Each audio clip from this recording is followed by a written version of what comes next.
चिकित्सा सुरू केली, प्रॅक्टिस सुरू केली आणि हे सुरू करत असताना जे त्वचा विकारांचे रुग्ण यायचे त्यामध्ये औषध उपचार कसे करणे किंवा पंचकर्माचा मध्ये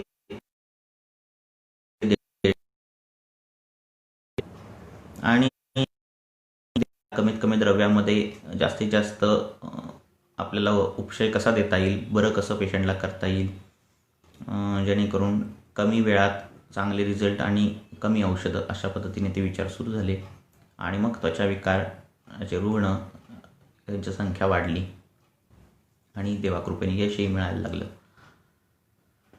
तर म्हणून त्वचा विकाराबद्दल आता आपण बाकीचं त्याबद्दल लिखाण होतच असतं सतत विद्यार्थ्यांमध्ये त्याची तर मध्ये रेंज जाते सांगितल्याप्रमाणे. पाऊस असल्यामुळे रेंजचा खूप प्रॉब्लेम आहे एअरटेलचा. आणि मग त्यामुळे आपण आज त्वचा विकार याविषयी बोलणार आहे. ऐकणारा वर्ग हा वैद्यवर्गही आहे आणि सर्वसामान्य वर्गही आहे.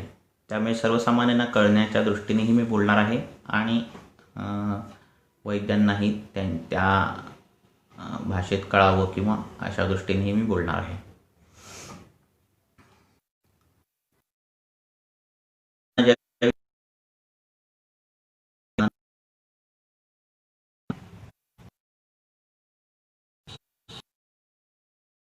ग्रंथ श्रेष्ठ आणि वाग्भट आणि त्यांच्यामध्ये ज्या कारणांचा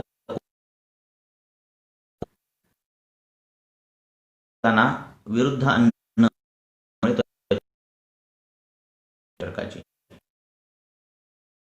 आहार त्वचा विकार वाढवण्यासाठी सर्वात मोठं हे कारण आहे सध्याच्या काळातही. मग तो विशिष्ट विरुद्ध आहार त्वचा विकारांना जो होतो की ज्या विशिष्ट विरुद्ध आहारामुळे त्वचा विकार होतात त्याचं थोडं मी वर्णन करेन.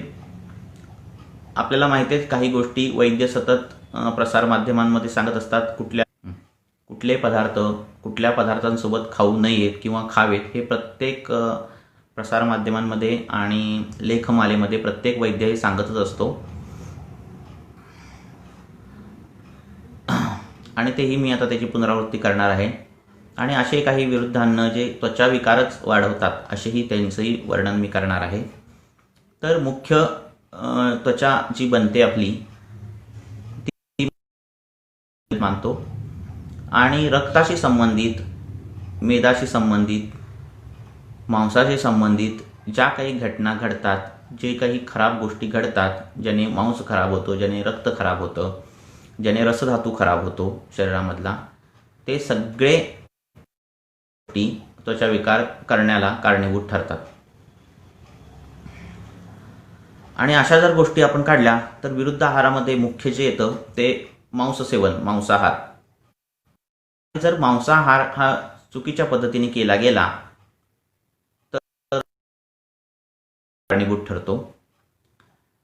मांसासोबत म्हणजे जे आपण नॉनव्हेज काही खातो आहोत त्याच्यासोबत मधासारखे पदार्थ खाणे, आता ज्या नवीन रेसिपीज आलेल्या आहेत त्याच्यासोबत जे काही डिश तयार होईल नॉनव्हेजची त्याच्यावर मध टाकायची एक नवीन ट्रेड आलेला आहे. तर असं मांसाहारासोबत मध खाणे, मांसाहारासोबत दही खाणे, मांसाहारासोबत उडदाचे पदार्थ खाणे, मांसाहारासोबत दुधाचे पदार्थ, तिखट अशा मांसाहारासोबत, खारट अशा मांसाहारासोबत दुधाचे पदार्थ खाणे, हे सगळे त्वचा विकाराला कारणीभूत ठरतात. त्यामुळे असं जे काही कॉम्बिनेशन आहे मांसाहारा, जे काही चिकन असेल किंवा वॉटेवर जे काही मांसाहार करत असाल तर त्याच्यासोबत हे जे काही पदार्थ खात असाल तर ते बंद करणं गरजेचं आहे रुग्णाचं. आणि जर कोण आत्ता ऐकत असेल आणि तो जर असं काही करत असेल तर त्यांनी बंद करावं. मांसाहारासोबत मध, गुळही, उडदाची डाळ, उडदाचं काही रेसिपी असते ज्याच्यात उडीद डाळ टाकायची आहे, असं जर काही असेल तर ते बंद करावं. त्याने त्वचा विकारांचं प्रमाण खूप वाढतं. किंवा मांसाहाराबरोबर कांदाच्या ऐवजी मुळा काही जण खातात, तर तेही अयोग्य आहे. मुळा मांसाहारासोबत खाऊ नका, मांसासोबत मुळा खाऊ नका. जर तिखट झाली असेल ती जी काही रेसिपी, त्याच्यात ते गोड होण्यासाठी तुम्ही तूप टाकू शकता, पण गूळ टाकू नका, हे गरजेचं आहे. आणि असं जर मांसाहार केलात तुम्ही गुळासोबत, उडदाच्या डाळीसोबत, मुळ्यासोबत, असे काही पदार्थ आहेत जे वर्णन केले त्याच्यामध्ये, तर अशा पदार्थांसोबत जर मांसाहार करत असाल तर त्याने तुम्हाला त्वचाविकार होणार आहे, त्वचाविकाराचं प्रमाण वाढणार आहे. नंतर दुधाचा नियम आहे. कित्येकांना सवय असते कशाची, की बाबा पोटात ॲसिडिटी झाली, पोटात आग झाली की थंड दूध प्यायची. हे त्वचाविकारांना मोठं कारण आहे. असं जर केलं तुम्ही, असं जर करत असाल तर त्याने त्वचाविकार वाढणार आहेत तुमचे. आणि ते करणं जनरली हा सल्ला दिला जातो सगळीकडे, की तिखट पोटात जर आंबट पाणी येत असेल, पोटात आग होत असेल तर थंड दूध पिणे, तर हे तर अतिशय चुकीचं आहे, हे बंद करा. दुधासोबत फळांचा समावेश करणे, म्हणजे जे मिल्कशेक आहेत, आंबट फळं तर अजिबातच खायची नाही दुधासोबत, तर दुधासोबत आंबट फळं खाणे ह्यांच्याने त्वचाविकाराला ट्रिगर मिळतो, त्वचाविकार वाढतात. अंजीरचा मिल्कशेक मिळतो बाजारात, असे वेगवेगळे मिल्कशेक मिळतात, तर अशा पद्धतीचे मिल्कशेक आणि चवीसाठी मीठही टाकलं जातं. तर अशा पद्धतीचे गोष्टी हा विरुद्ध आहार या संकल्पनेत येतात आणि ह्याच्याने त्वचाविकार वाढतो. दुधाबरोबर कुळीथ, वाटाणा, बाजरीसारखे पदार्थ, असे जर पदार्थ खाण्यात आले तरी त्वचाविकारांचं प्रमाण हे जोरात वाढतं. मांसाहार दह्यात मॅरिनेट करण्याची सवय असते खूप लोकांना, रात्री मॅरिनेट करतात, सकाळी ते बनवतात. तर असं जर काही असेल तर ते मॅरिनेशन जे आहे दही आणि मांसाचं, ते विरुद्ध आहार होतं आणि त्याच्याने त्वचाविकार वाढतात. आणि असे त्वचाविकार होतात की ज्याच्यात त्वचा सडते, ज्याच्यात विचरचिकासारखे म्हणजे एक्झिमासारखे त्वचाविकार आहेत. हे असे त्वचाविकार दही आणि मांसाच्या सेवनाने प्रचंड मोठ्या प्रमाणात वाढतात. हा अनुभवाचा भाग आहे. एवढ्या वर्षाचे त्वचाविकाराने बघितलेले आहेत आणि अशा पद्धतीचं सेवन केलं असता ते प्रचंड वाढतात. म्हणजे त्वचेतून पाणी येतं, ती कुजायला लागते, अशा पद्धतीच्या गोष्टी घडतात. त्यामुळे दह्याचं सेवन करताना गरम पदार्थासोबत, मांसाहारासोबत तर अजिबातच करू नये आणि गरम पदार्थासोबतही करू नये. दही हे मांस बिघडवणारं द्रव्य आहे. ते जर चुकीच्या प्रमाणात, चुकीच्या मात्रेत, चुकीच्या काळात, चुकीच्या नियमानुसार घेतलं तर दह्याने खूप आजार होतात, त्वचाविकार खूप वाढतात, खूप ट्रिगर मिळतो त्वचाविकारांना. जसं रक्ताच्या मूळव्याधीला, म्हणजे ज्याच्यात मूळव्याधीमध्ये रक्त पडतं, अशा मूळव्याधीला पण दह्यामुळे खूप त्रास होतो. तर असं दही तुम्ही पूर्ण बंद करणं त्वचाविकाराच्या रुग्णांनी हे फार गरजेचं आहे आणि ते त्यांनी बंद करावं. दुसरी गोष्ट, केळाबरोबर काही मिश्रण लोक खातात. केळ दही किंवा केळ दूध असं काही खातात. केळबरोबर ताकही खाणारे लोक आहेत. तर हे सगळं मिश्रण त्वचाविकार वाढवतं. त्वचाविकार कुठले हे नंतर आपण पुढे बघूया, पण मुळात आपण इन जनरल बघतोय की अशा काही गोष्टी की ज्याने त्वचाविकार वाढतो, त्या गोष्टींचा आपण एक संच करून मी तुम्हाला सांगतोय. तर असं दह्याबरोबरचं, केळ्याबरोबरचं दही, केळ्याबरोबर दूध, केळाबरोबर ताक, हे जे काही कॉम्बिनेशन आहे तेही त्वचाविकार वाढवणार आहे. काही जण उन्हातून येऊन किंवा काही जण जिमला जातात आणि खूप व्यायाम करून एकदम एकाएकी फ्रीजचं पाणी पितात, थंड पाणी पितात. तर हा जो प्रकार आहे ह्याच्याने त्वचाविकाराला ट्रिगर मिळतो, त्वचाविकार मोठ्या प्रमाणात वाढतो. किंवा उन्हातून जाऊन येणं आणि पटकन थंड पाण्याने आंघोळ करणं, घरी आलं आणि खूप घाम येतोय आणि पटकन थंड पाण्याने आंघोळ करणं, ह्याही गोष्टींमुळे त्वचाविकाराचं प्रमाण खूप मोठ्या प्रमाणात वाढतं. किंवा जिममधून जाऊन आलाय, खूप घाम येतोय आणि एकाएकी लगेच येऊन थंड पाण्याने आंघोळ केली, तर हे त्वचाविकाराचं कारण आहे. वेगवेगळं आधीच त्वचाविकार झाले असतील आणि असं काही करत असाल तर ते अतिशय ट्रिगर येऊन तो त्वचाविकार वाढणार आहे. गुळाचं जास्त प्रमाणात सेवन करणं, गूळ प्रत्येक पदार्थात गूळ टाकणं, मग ते वरणात असेल, आमटीत असेल, कशातही गूळ असेल. गूळ चपाती काही लोक रोज नित्य नियमाने खाणारे आहेत. उगाचच गुळाचा खडा खात बसणं, असं जे काही प्रमाण आहे, तर ह्या लोकांमध्येही त्वचाविकार, कृमीजन्य जे त्वचाविकार आहेत ज्याच्यामध्ये जंत होतात, तर असे त्वचाविकारांचं प्रमाण वाढतं. खूप दूध पिणं हेही चांगलं नाही, त्यालाही नियम आहे दुधाला. तर धन्यवाद हरीश सर. तर अशा पद्धतीने खूप दूध पिणं, काही जण सकाळी दूध पितात, दुपारी दूध पितात, रात्री झोपताना दूध पितात, तर हेही चुकीचं आहे. त्यालाही प्रमाण आहे, त्यालाही मात्रा आहे, त्यालाही काळ आहे आणि त्यालाही शरीराची अवस्था आहे. त्या विशिष्ट अवस्थेत, विशिष्ट मात्रेत ते दूध पिलं गेलं पाहिजे आणि ते गाईचं असलं पाहिजे.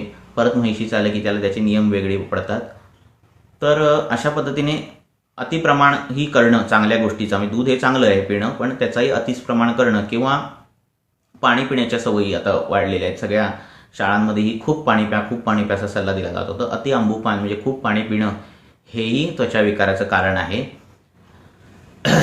काही जण 1 लिटरची बॉटलच जवळ ठेवतात आणि 5-5, 10-10 मिनिटाला पाणी पितात. तर हे अति आंबूपान हेही त्यांनी त्वचा विकारांना वाढते. ज्या त्वचा विकारांमध्ये त्वचेला खाज उठते, खाजवल्यावर लस बाहेर येते, पाणी बाहेर येतं, अशा पद्धतीचे जे त्वचा विकार आहेत त्यांना हे अति पाणी पिल्यामुळे हे त्वचा विकार यांचे वाढतात असं दिसण्यात येतं. त्यामुळे जेवढी तहान असेल तेवढं पाणी प्यावं, जेवढी भूक असेल तेवढं जेवावं, झोप आल्यावर झोपावं आणि कळ आल्यावर संडास लावावं. हे साधे नियम पाळले तरी त्वचा विकारांचं प्रमाण आपण कमी करू शकतो. तर अजीर्णातून उत्पन्न त्वचा विकार होतात की रेग्युलर अजीर्ण होतं, आम्लपित्ताची तक्रार आहे, रोज पोटात आग होणं, आंबट ढेकर येणं, अशा पद्धतीने घडतं आणि रोज पित्ताच्या गोळ्या घेतल्या जातात. तर अशा पद्धतीचेही काही रुग्ण असतात, त्यांच्यामध्ये त्वचा विकाराचं प्रमाण खूप वाढतं. उलटीचा वेग धरून ठेवणं, म्हणजे उलटी होते आणि त्याचा वेग धरून ठेवणं, ह्याच्यामुळे त्वचा विकार होतात. त्यामुळे रोज जर तुम्ही पित्ताची गोळी खात असाल, रोज उलटीची सवय आहे आणि पित्ताची गोळी चालू केल्यापासून उलटी आता होत नाही, अशा पद्धतीचं काही असेल तर त्याच्याने त्वचा विकार हे मोठ्या प्रमाणात वाढतात. त्यामुळे रोज अँटासिड घेणं, अशा हे जे काही प्रमाण आहे ते बंद करणं फार गरजेचं आहे. का आपल्याला पित्त होतं ते जवळच्या वैद्याकडे जाऊन त्याची शहानिशा करून योग्य चिकित्सा घेणं हे गरजेचं आहे. शरीरामध्ये विष वेगवेगळ्या मार्गाने बाहेर फेकली जातात. मग लघवीच्या मार्गाने बाहेर फेकणं असेल, मलप्रवृत्ती म्हणजे संडासच्या मार्गाने विष बाहेर फेकणं असेल, श्वास आपण उच्छ्वास घेतो ते वायवीय विष जे आहेत, म्हणजे ज्यांच्यामध्ये वायू महाभूत प्रधान आहे अशी वायवीय विष ही निश्वासावाटे बाहेर फेकली जातात. तर आणि घामावाटे काही विष, द्रवविष बाहेर फेकली जातात. तर अशी ही विष फेकण्याचे जे काही शरीरामध्ये देवाने निर्माण केलेले जागा आहेत, ती विष त्या त्या काळामध्ये शरीरात उपयोगी असतात.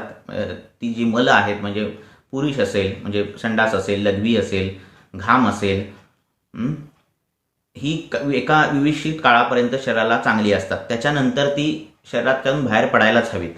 म्हणजे रोज टॉयलेटला व्हायला हवं, लघवीला दिवसातून 3-4 वेळा व्हायला हवं, घामाचं प्रमाण असायला हवं. तर हे असायलाच हवं. हे नसेल तरीही आजार होतात आणि ते आजार त्या त्या मलाच्या संबंधित महाभूतानुसार होतात. म्हणजे काय की जर संडासला होत नसेल रोजच्या रोज आणि पेशंट म्हणेल की मी 4 दिवसातून एकदा जातो, पण खडा संडासला होते 5 दिवसातून एकदा जातो, तर हा मल जो आहे तो पार्थिव म्हणजे पृथ्वी महाभूताचा मल आहे आणि ह्याच्यातून बाहेर पडणारी विष ही पृथ्वी महाभूत प्रधान प्रायः असतात. आणि मग त्यांचं जर शरीरात परत शोषण होत गेलं, म्हणजे तो मल जो रोजच्या रोज शरीरातून बाहेर जायला हवा, जी संडास रोजच्या रोज आतड्यातून बाहेर फेकली गेली पाहिजे, ती जर होत नसेल तर ते शरीरात साठून राहतं आणि ती विष शोषली जातात आणि त्यातून त्वचा विकार होतात. असे जे साधारणतः प्राय त्वचा विकार होतात जनरली, त्याच्यामध्ये त्वचेवर जाडसर चट्टा येणं, त्या चट्ट्याला घाण वास येणं, त्याला खाज येणं आणि खूप खाजवले असता पाणी येणं, किंवा पाणी येण्यापेक्षा खूप खाजवले असता सालं जाणं, अशा पद्धतीचे त्वचा विकार हे संडास रोज होत नसेल तर ते होतात. त्यामुळे रोज मलप्रवृत्ती म्हणजे संडासला गेलं पाहिजे. जर होत नसेल तर वैद्याला भेटून आपल्याला का होत नाही हे बघितलं गेलं पाहिजे.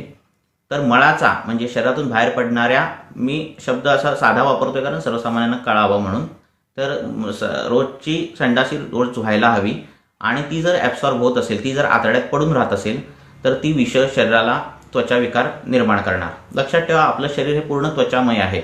म्हणजे जशी त्वचा आत बाहेर आहे तशीच त्वचा आतल्या अवयवांवर आहे वेगळी, फक्त तिचं स्वरूप वेगळं आहे. त्यामुळे आतल्या त्वचेवर जो काही परिणाम होणार आहे तो बाहेरच्या त्वचेवर होणार आहे. तुम्ही जर थंड पाण्यात खेळलात मस्त, ते तुम्हाला कडकडून भूक लागते. आता ह्या पाण्याचा स्पर्श तुम्हाला बाहेरून होतो पण भूक मात्र आत लागते. इतका जर बाहेरच्या त्वचेचा आणि आतल्या त्वचेचा संबंध असेल तर तुम्ही जर तिखट खात असाल, दालचिनीयुक्त खात असाल, काळी मिरी खूप खात असाल तर त्याचं व्यक्त स्वरूप हे बाहेरच्या त्वचावर होणारच आहे. त्यामुळे आपण आपल्या ज्या काही आतली त्वचा आहे तिथे काय तयार होत आहे, तिथं कसलं विष तयार होत आहे का, तिथे अजीर्ण तयार सतत होत आहे का, आपण जे खाणार आहोत ते काय खात आहोत हे सतत मनाला विचारलं पाहिजे. आणि जर ते आपल्याला वाटत असेल की हे चुकीचं मी करतोय, खूप जास्त खाणं होत आहे माझं, मी सकाळीच नाश्ता भरपेट केला आणि भूक लागायच्या आधीच दुपारचं मी जेवतोय, पोट भरलेलं असेल तरी पण वरून मी दूध पितोय, किंवा मी एखादा आहार खाल्ला आणि त्याच्यावर मी आईस्क्रीम खातोय, असं नाही खायला पाहिजे. एक आहार, तुम्ही गरम आहार खाल्ल्यानंतर वर जर आईस्क्रीम खात असाल तर ही त्वचा विकाराचं कारण आहे.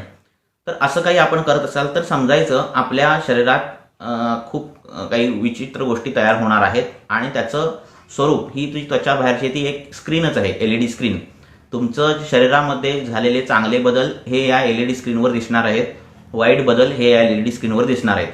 त्यामुळे तुम्ही जर चांगलं खात असाल, वेळेवर खात असाल, माफक खात असाल, पचल्यावर दुसरं जेवण जेवत असाल, चांगली झोप घेत असाल, संडास लघवीचे वेग व्यवस्थित तुमचे होत असतील, तर तुमची LED स्क्रीन, तुमचा चेहरा, तुमचं त्वचा ही चांगली दिसणार आहे.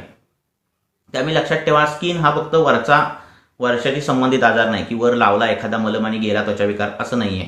एखादा तुम्हाला जर पॅच उठत असेल त्वचेवर, एखादा तुम्हाला हातावर पायावर एखादा लालसर चट्टा सतत उठत असेल, जात असेल, सतत उठत असेल, तर समजायला पाहिजे आपलं खूप काही मोठं गणित चुकतंय आपल्या पोटामध्ये. आपला आहार विहार कुठेतरी मोठा चुकतोय. कारण ते उठणारा जो एक पॅच असेल, एक उठणारा एक चट्टा असेल, तो जरी एक असला, जरी त्याचं प्रमाण कमी असलं, जरी तो एक असला तरी तो वारंवार उठतो आहे. आणि असा जर तो उठत आहे आणि काही औषधोपचार घेतल्यावर तो जातोय आणि परत येतोय, असं जर काही होत असेल तर आपलं एकतर रोगप्रतिकारक क्षमता खूप चुकीची आहे, किंवा आपण खूप चुकीच्या पद्धतीने आपला आहार विहार घेत आहोत, हे आपण जाणायला पाहिजे. आणि त्यानुसार आपल्या दिनचर्येमध्ये बदल करायला हवेत वैद्याला विचारून. त्यामुळे तुम्हाला उठणारा एखादा चट्टा आणि त्याच्यावर तुम्ही तात्पुरता केलेला इलाज, ह्याच्याने होणार काय आहे, तो चट्टा, आता तुम्हाला उदाहरणासाठी सांगितलं तर एखादं तुम्ही जर खात असाल, तिखट आंबट खारट असं खात असाल आणि तुमच्या शरीरामध्ये उष्ण गुण वाढत असेल आणि त्वचा त्यामार्फत त्याला व्यक्त करत असेल, तुमच्या त्वचेवर लाळसर चट्टा आलेला आहे, तर हे इंडिकेटर्स आहेत सगळे की तुमचं काहीतरी खाणं पिणं चुकतंय. तुम्ही जर दूध भात खाल्लात, तुम्ही जर तूप चपाती खाल्लीत, तुम्ही जर साधा आहार घेतलात, तर तुम्हाला कशाला लालसर चट्टा येणार आहे त्वचेवर? तर नाही येणार आहे. तरी तसा तुम्हाला जर चट्टा येत असेल आणि तुम्ही त्याला कुठलं तरी लोशन लावून, कुठलं तरी क्रीम लावून तो चट्टा घालवत असाल, तर तो तेवढ्यापुरता तो व्यक्तस्थान बंद होणार आहे. शरीरात वाढणारी उष्णता, शरीरात वाढणारा पित्त हे कुठून तरी ते बाहेर पडणार आहे. मग ते आज त्वचेतून दिसायला लागलं, उद्या मूळव्याध पण होऊ शकतो. त्यामुळे आपलं जे शरीर आहे ते निरोगी होण्यासाठी बनलेलं आहे, हे लक्षात ठेवा. शरीराला स्वतःला आजारी पडायचं नसतं, आपण त्याला पाडत असतो. त्यामुळे ते आजारी पडण्याआधी 10 वेळा तुम्हाला सिग्नल देतं की तुझं काहीतरी चुकतंय. तुला जर लालसर चट्टा येत असेल तर तुझं खाणं पिणं चुकतंय, तू काहीतरी तिखट खात आहेस. तुला जर खाज उठत असेल तर तुझं काहीतरी चुकतंय, तू खूप गोड खात आहेस. तू काहीतरी असं खात आहेस की ज्याच्याने तुझे पोटात जंत वाढत आहेत, आतड्यात जंत वाढत आहेत. तर हे ओळखणं गरजेचं आहे. आणि हे सर्वसामान्यांना ओळखता येणार नाही. काहीतरी चुकतंय इथपर्यंत तुम्ही येऊ शकता सर्वसामान्य. नेमकं काय चुकतंय हे वैद्य सांगू शकतो. जवळच्या आयुर्वेदिक वैद्याकडे गेलात तुम्ही, तो सांगू शकतो तुमच्या आहारातून काय चुकतंय की जेणेकरून तुम्हाला त्वचा विकार सारखा होत आहे. तर अशा पद्धतीने काहींना बुरशीजन्य आजार सारखे होतात. मग ते पायावर, हातावर अशी बुरशी सतत होते आणि मग तेवढ्यावरती लोशन आणि असं लावून वर्षानुवर्ष काढले जातात. तर अशी बुरशी जर सतत आपल्या ह्याच्यावर होत असेल, त्वचेवर बुरशीजन्य आजार होत असतील, तर खूप लक्षात ठेवायचं की तुमची दिनचर्या ही एकतर चुकीची तर आहेच, शिवाय तुमची रोगप्रतिकारक क्षमता ही खूप आता कमी झालेली आहे. आणि तुम्हाला आत्ता आयुर्वेदीय वैद्याची गरज आहे, जो तुम्हाला योग्य मार्गदर्शन करून तुमचा आहार विहार कसा असावा याविषयी तो योग्य मार्गदर्शन करेल.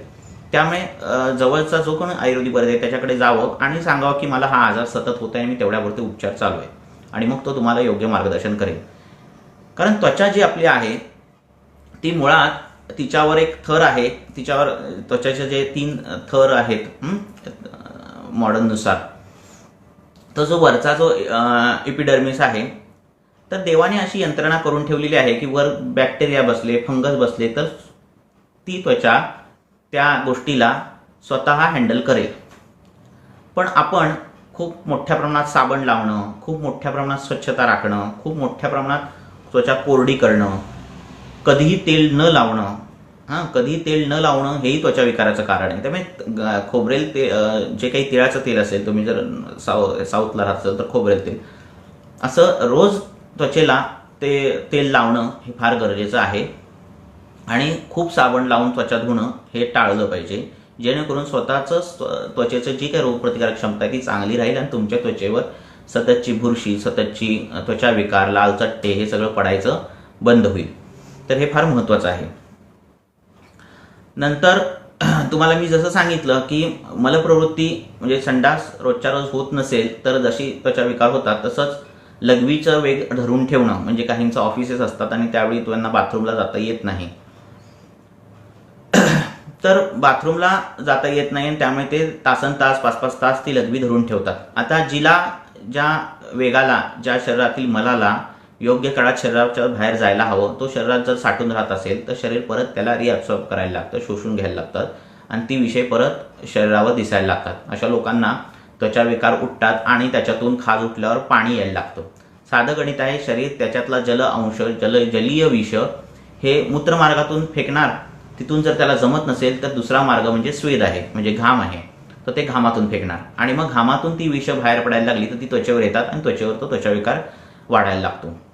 तर अशा पद्धतीने शरीरातील जे घाण द्रव्य आहेत, म्हणजे मल आहे, मूत्र आहे, ते त्यावेळी शरीरातून बाहेर पडणं हे फार गरजेचं आहे. धरून ठेवणं ही गोष्ट चांगली नव्हे.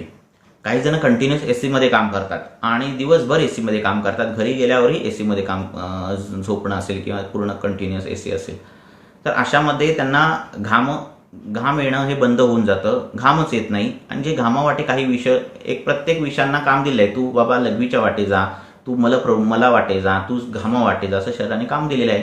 ते काम त्याने केलं नाही तर ते एक तर मूत्रावाटे जायला बघतं किंवा ते विषय बाहेर न पडल्यामुळे, घाम तिथून बाहेर न आल्यामुळे तिथे जो त्वचा विकार होतो तिथे कोरडेपणा खूप असतो आणि त्वचा फाटते. म्हणजे पायाला जसं क्रॅक्स येतात तशी त्वचा फाटते लोकांची, तिथून रक्त यायला लागतं फाटल्यावर. तर अशा प्रकारचे त्वचा विकार व्हायला लागतात. त्यामुळे घाम हा गेला पाहिजे, घामाने त्वचा मऊ पडणार आहे. मग अशाने करायचं काय, कंटिन्यू जे एसीमध्ये आहेत बसून किंवा घरी एसी आहे त्यांनी ॲटलिस्ट घरातला एसी कमी करणं, म्हणजे घरातला एसी बंद करणं हे गरजेचं आहे. व्यायाम सुरू करणं हे गरजेचं आहे, जेणेकरून स्वेद प्रवृत्ती जास्त होईल, घामाचं प्रमाण जास्त शरीराबाहेर जाईल, त्वचेमध्ये मऊपणा येईल आणि त्वचा फाटणे, त्वचा कोरडी पडणे, चकचकीत होणे, अशा पद्धतीचे जे काही त्वचा विकार आहेत ते बंद होतील. ही आपण खबरदारी त्यातल्या त्यात घेऊ शकतो. मुख्य की अशा लोकांनी अंगाला तेल लावणं, तिळाचं तेल लावणं हे फार गरजेचं आहे. त्वचा विकाराचं मुख्य कारण अजून एक जे आहे ते म्हणजे जंत, कृमी. आणि जसं तुम्हाला अपेक्षित आहे, जंत म्हणजे आतड्यात होणारे जंत आणि मग ते दिसतात तुम्हाला मलप्रवृत्ती झाल्यानंतर, एवढीच कल्पना नाही आहे. तर जंत हे वेगवेगळ्या पद्धतीचे असतात आणि ते डोळ्यांना न दिसणारेही असतात. तर पोटात होणारे जंत, आतड्यात होणारे जंत, रक्तात होणारे जंत असं वर्गीकरण केलेलं आहे जंतांचं. घामामध्ये होणारे जंत असं वर्गीकरण केलेली आहेत. आणि ते जंत ज्याला कृमी म्हणतात, ते कृमी असे वेगवेगळे त्वचाविकार निर्माण करतात. आणि मग ते कृमी वाढवण्याची जी काही कारणं आहेत ती त्वचाविकार वाढवतात. म्हणजे काय, तर खूप गोड खाणं, खूप गुळाचं खाणं, खूप पालेभाज्याही खूप मोठ्या प्रमाणात काही जण खातात आणि आयुर्वेदात पालेभाज्या खायला सांगितलं असं म्हणतात. आयुर्वेदात कुठेही सांगत नाही की खूप पालेभाज्या खा. तर पालेभाज्या खायचाही नियम आहे. ती पालेभाजी शिजवायची आहे, पिळायची आहे आणि पिळून झालेला तो जो चोथा आहे त्याला फोडणी देऊन ती परतायची. अशा पद्धतीने पालेभाजी खायची आणि ती पण जास्त प्रमाणात खायची नाही आहे. त्यामुळे खूप पालेभाज्या खाणं हे पुरेसे जे कृमी, म्हणजे आतड्यामध्ये जे कृमी निर्माण होतात ते कृमी वाढवतं पालेभाज्या. त्यामुळे खूप मोठ्या प्रमाणात पालेभाज्या खाणंही चुकीचं आहे. मग काय खायचं, तर फळभाज्या. तर सगळ्यात चांगलं फळभाज्या खाणं. फळभाज्या म्हणजे कुठल्या, दुधी, दोडका, फ्लॉवर, कोबी ह्या ज्या काही फळभाज्या आहेत त्या नित्य आहारामध्ये ठेवाव्यात. चपाती, भाजी, भाकरी जे काही तुम्ही पूर्वापार खात आलेला आहात ते आहारात ठेवावं. अगदी आठवड्याचे 7 वार पालेभाजी पाहिजे असा अट्टहास पण करू नये आणि असं खाऊ पण नये असं आयुर्वेद सांगतो. त्यामुळे खूप पालेभाज्या खाणं ही त्वचा विकाराचं कारण आहे हे सांगण्याचं उद्देश आहे इथे. गुळाचे पदार्थ खाणे, तिळाचे पदार्थ खाणे, खूप बासुंदी सारखे पदार्थ खाणे आणि असे पदार्थ खाऊन दिवसात झोपणे असं जर काही होत असेल तर तुम्हाला त्वचाविकार होतात. ते त्वचाविकाराशी खूप खाज उठते, त्वचा जाड होते, त्याच्यातून स्त्राव येतो खाजवल्यावर. जेवढं खाजू तेवढा स्त्राव होतो, त्वचा लाल होते. रात्री खाज सुटते, जेवल्या जेवल्या खाज सुटते आणि जेवणाशी आणि त्या खाजीशी खूप संबंध असतो. जड काही अन्न खाल्लं, पोहे खाल्ले, त्याच्यावर चहा पिला की लगेच खाज सुटायला लागते. पुरणपोळीसारखे पदार्थ खाल्ले की खाज सुटायला लागते. तर अशा पद्धतीचे टिपिकल लक्षणं अशा त्वचा विकारांमध्ये दिसतात. तर असे जे त्वचा विकार आहेत तर त्यांनी लक्षात ठेवावं, आपण जे काही असं खात आहोत अतिशय गोड आणि अतिशय द्रवयुक्त, तर असं आहारविहार बंद करायला हवा. तहान लागेल तेवढंच पाणी पिणं, कमी पाणी पिणं, प्रमाणात पाणी पिणं. असं होत नाही की शरीरातलं पाणी कमी होतं आणि तुम्हाला तहानच लागत नाही, असं कधीच होत नाही. तर तुम्हाला तहान लागते, शरीराने इंडिकेशन आहे ते की शरीरातलं पाणी कमी झाले की तुम्हाला घसा कोरडा होणार आहे, ओठ कोरडे होणार आहे, तुम्हाला तहान लागणार आहे. तर तेव्हाच पाणी पिणं गरजेचं आहे. उगाचच ओटसोट पाणी पिणं हे त्वचा विकाराचं कारण आहे. सांगण्याचा उद्देश त्वचा विकार आहे आपला विषय आजचा म्हणून. तर काही विष झाली तुम्हाला जी सांगितली की मलप्रवृत्ती म्हणजे संडास वाटे जी विष बाहेर पडतात ती विष धरून ठेवल्यावर पण त्वचा विकार होतात. कसं आहे, आपण संस्कृतीमध्ये वावरतो पण प्रकृती नावाची गोष्ट आहे. म्हणजे आपणही प्राणी आहोत आणि संस्कृती जपायला कधी कधी प्रकृतीचे नियम कधी कधी पाळणं बंद होतं. म्हणजे काय की बाबा आता आपण प्रवासाला जातोय आणि आपल्याला मलप्रवृत्ती झाली. आता मलप्रवृत्ती झाल्यावर आपल्याला तिथे टॉयलेटला जाणं गरजेचं आहे, पण तिथं ती व्यवस्था नसते आणि तिथं करणं चुकीचं वाटत असतं. कारण आपल्याला संस्कृती जपायची असते. म्हणजे संस्कृती आपण जे नियम बनवलेले आहेत आचरणाचे, आणि ते जपण्यासाठी कधी कधी आपण एक प्राणी आहोत आणि आपल्यालाही या गोष्टी सगळ्या आहेत. जसे प्राणी कुठेही गेले आणि कुठेही त्यांना जर लघवीला होत असेल तर ते तिथे करणार किंवा तिथेही करणार. ते आपल्याला करता येत नाही कारण आपण माणूस आहोत. आपल्याला काही नियम आहेत समाजाचे आणि हे समाजाचे नियम कधी कधी हे करावे लागतात आणि मग मलप्रवृत्ती धरून ठेवणं, लघवी धरून ठेवणं हे प्रकरण होतं. एकदा गोष्ट झाली म्हणून काही लगेच त्वचा विकार होणार नाहीये. पण हे जर सतत होत राहिलं, मलप्रवृत्ती सतत धरून ठेवली गेली, लघवी सतत धरून ठेवली गेली, तर तुम्हाला हे त्वचा विकार होणार आहेत. आणि जसं मी तुम्हाला सांगितलं की कृमी ही जी कारणं आहेत तर कृमींची कारणं बंद करणं हे फार गरजेचं आहे. काही जण गूळ खूप खातात, काही जणांना चपाती बरोबर गूळ लागतो. काही जणांना एक वाटी तरी गोडाची पाहिजेच आणि बऱ्यापैकी गोड खातात. पालेभाज्या तर काही जण ज्यूस करून पितात. कोणीतरी सांगितलेलं असतं हिरवी पालेभाजी आणि ज्यूस करून प्यायला. तर हे सगळं त्वचा विकार वाढवणारं कारण आहे. नंतर शरीरामध्ये 7 धातू सांगितलेले आहेत आयुर्वेदामध्ये: रस, रक्त, मांस, मेद, अस्थि, मज्जा, शुक्र. आणि ह्याच्यातील शुक्रामध्ये जे काही बदल होतात त्यामुळेही काही त्वचा विकार दिसतात. अर्थात ते काही कालानंतर जातात, जसे पिंपल्स जे येतात. आणि तरुण वयात आल्यानंतर शुक्रात होणारे बदल हे चेहरा दाखवतो. चेहरा हा शुक्राची अभिव्यक्ती करतो आणि त्यामुळे चेहऱ्यावर पिंपल्स सारखे आजार उठतात. अर्थात हे आजार काही वर्षांनी जायला हवेत नैसर्गिकरित्या. ते जर जात नसतील तर तो त्वचा विकार म्हणून त्याची चिकित्सा करावी लागते आणि वैद्याकडे जाऊन ती पिंपल्स असतील किंवा काय असतील ते त्या वैद्याला दाखवून ती चिकित्सा करणं हे इष्ट ठरतं. नंतर काहींमध्ये जन्मतःच त्वचा विकार असतात. काही सोरायसिस सारखे आजार असतील की लहानपणापासून ती एक हिस्ट्री असते सगळ्यांना त्वचेची विकार व्हायची. आजीला झालेला, तिच्या आईला झालेला, अशा पद्धतीने ते सांगतात. तर असं जर काही असेल आणि तुम्ही जर ते कपल चान्स घेणार असेल तर त्यांनी बीजसंस्कार आयुर्वेदात जे सांगितलेले आहेत ते करणं फार गरजेचं आहे, जेणेकरून पुढच्या पिढीमध्ये तो त्वचा विकार जाणार नाही याची काळजी घेणं फार गरजेचं आहे. मग बीजसंस्कार म्हणजे काय, तर आयुर्वेद असं मानतो की शुक्र शोणित ही 2 बीजांचा संयोग होऊन गर्भ निर्माण होतो आणि ह्या बीजांनाही त्याचे अवयव आहे. म्हणजे ज्याला आपण मॉडर्नमध्ये क्रोमोझोमल डिफेक्ट म्हणतो, क्रोमोझोम्स म्हणतो, त्या पद्धतीने या बीजावयव आहेत. आणि एखादा बीजावयव म्हणजे त्वचेचा बीजावयव जो आहे तो जर खराब झाला, म्हणजे तो कसा खराब होणार, तर मातेने गर्भपणात काही गोष्टी केल्या. एक तर अनुवंशिकता आहे त्या बीजावयवाची, म्हणजे पूर्वीपासून त्वचा विकार आहे आणि तो होतोय सगळ्या पिढींना. तर असा बीजावयवाची जर दृष्टी असेल तर मातेने त्या महिन्यात म्हणजे साधारणतः 2ऱ्या-3ऱ्या महिन्यात त्वचेशी संबंधित आयुर्वेदामध्ये जी काही लक्षणं, नमस्कार मी सगळ्यांचे बघतोय कमेंट, तर जी काही लक्षणं दिलेली आहेत त्यानुसार आयुर्वेदानुसार त्या महिन्यात तो बीजदोष घालवण्यासाठी औषधं दिलेली आहेत आयुर्वेदामध्ये. तर त्या औषधांचा वापर करून आपण ती अनुवंशिकता घालवू शकतो. इतक्या लेवलपर्यंत आयुर्वेदाने आपल्याला काम करता येतं. सोरियासिस बद्दल बोलणारच आहे, सगळ्याबद्दलच बोलायचंय.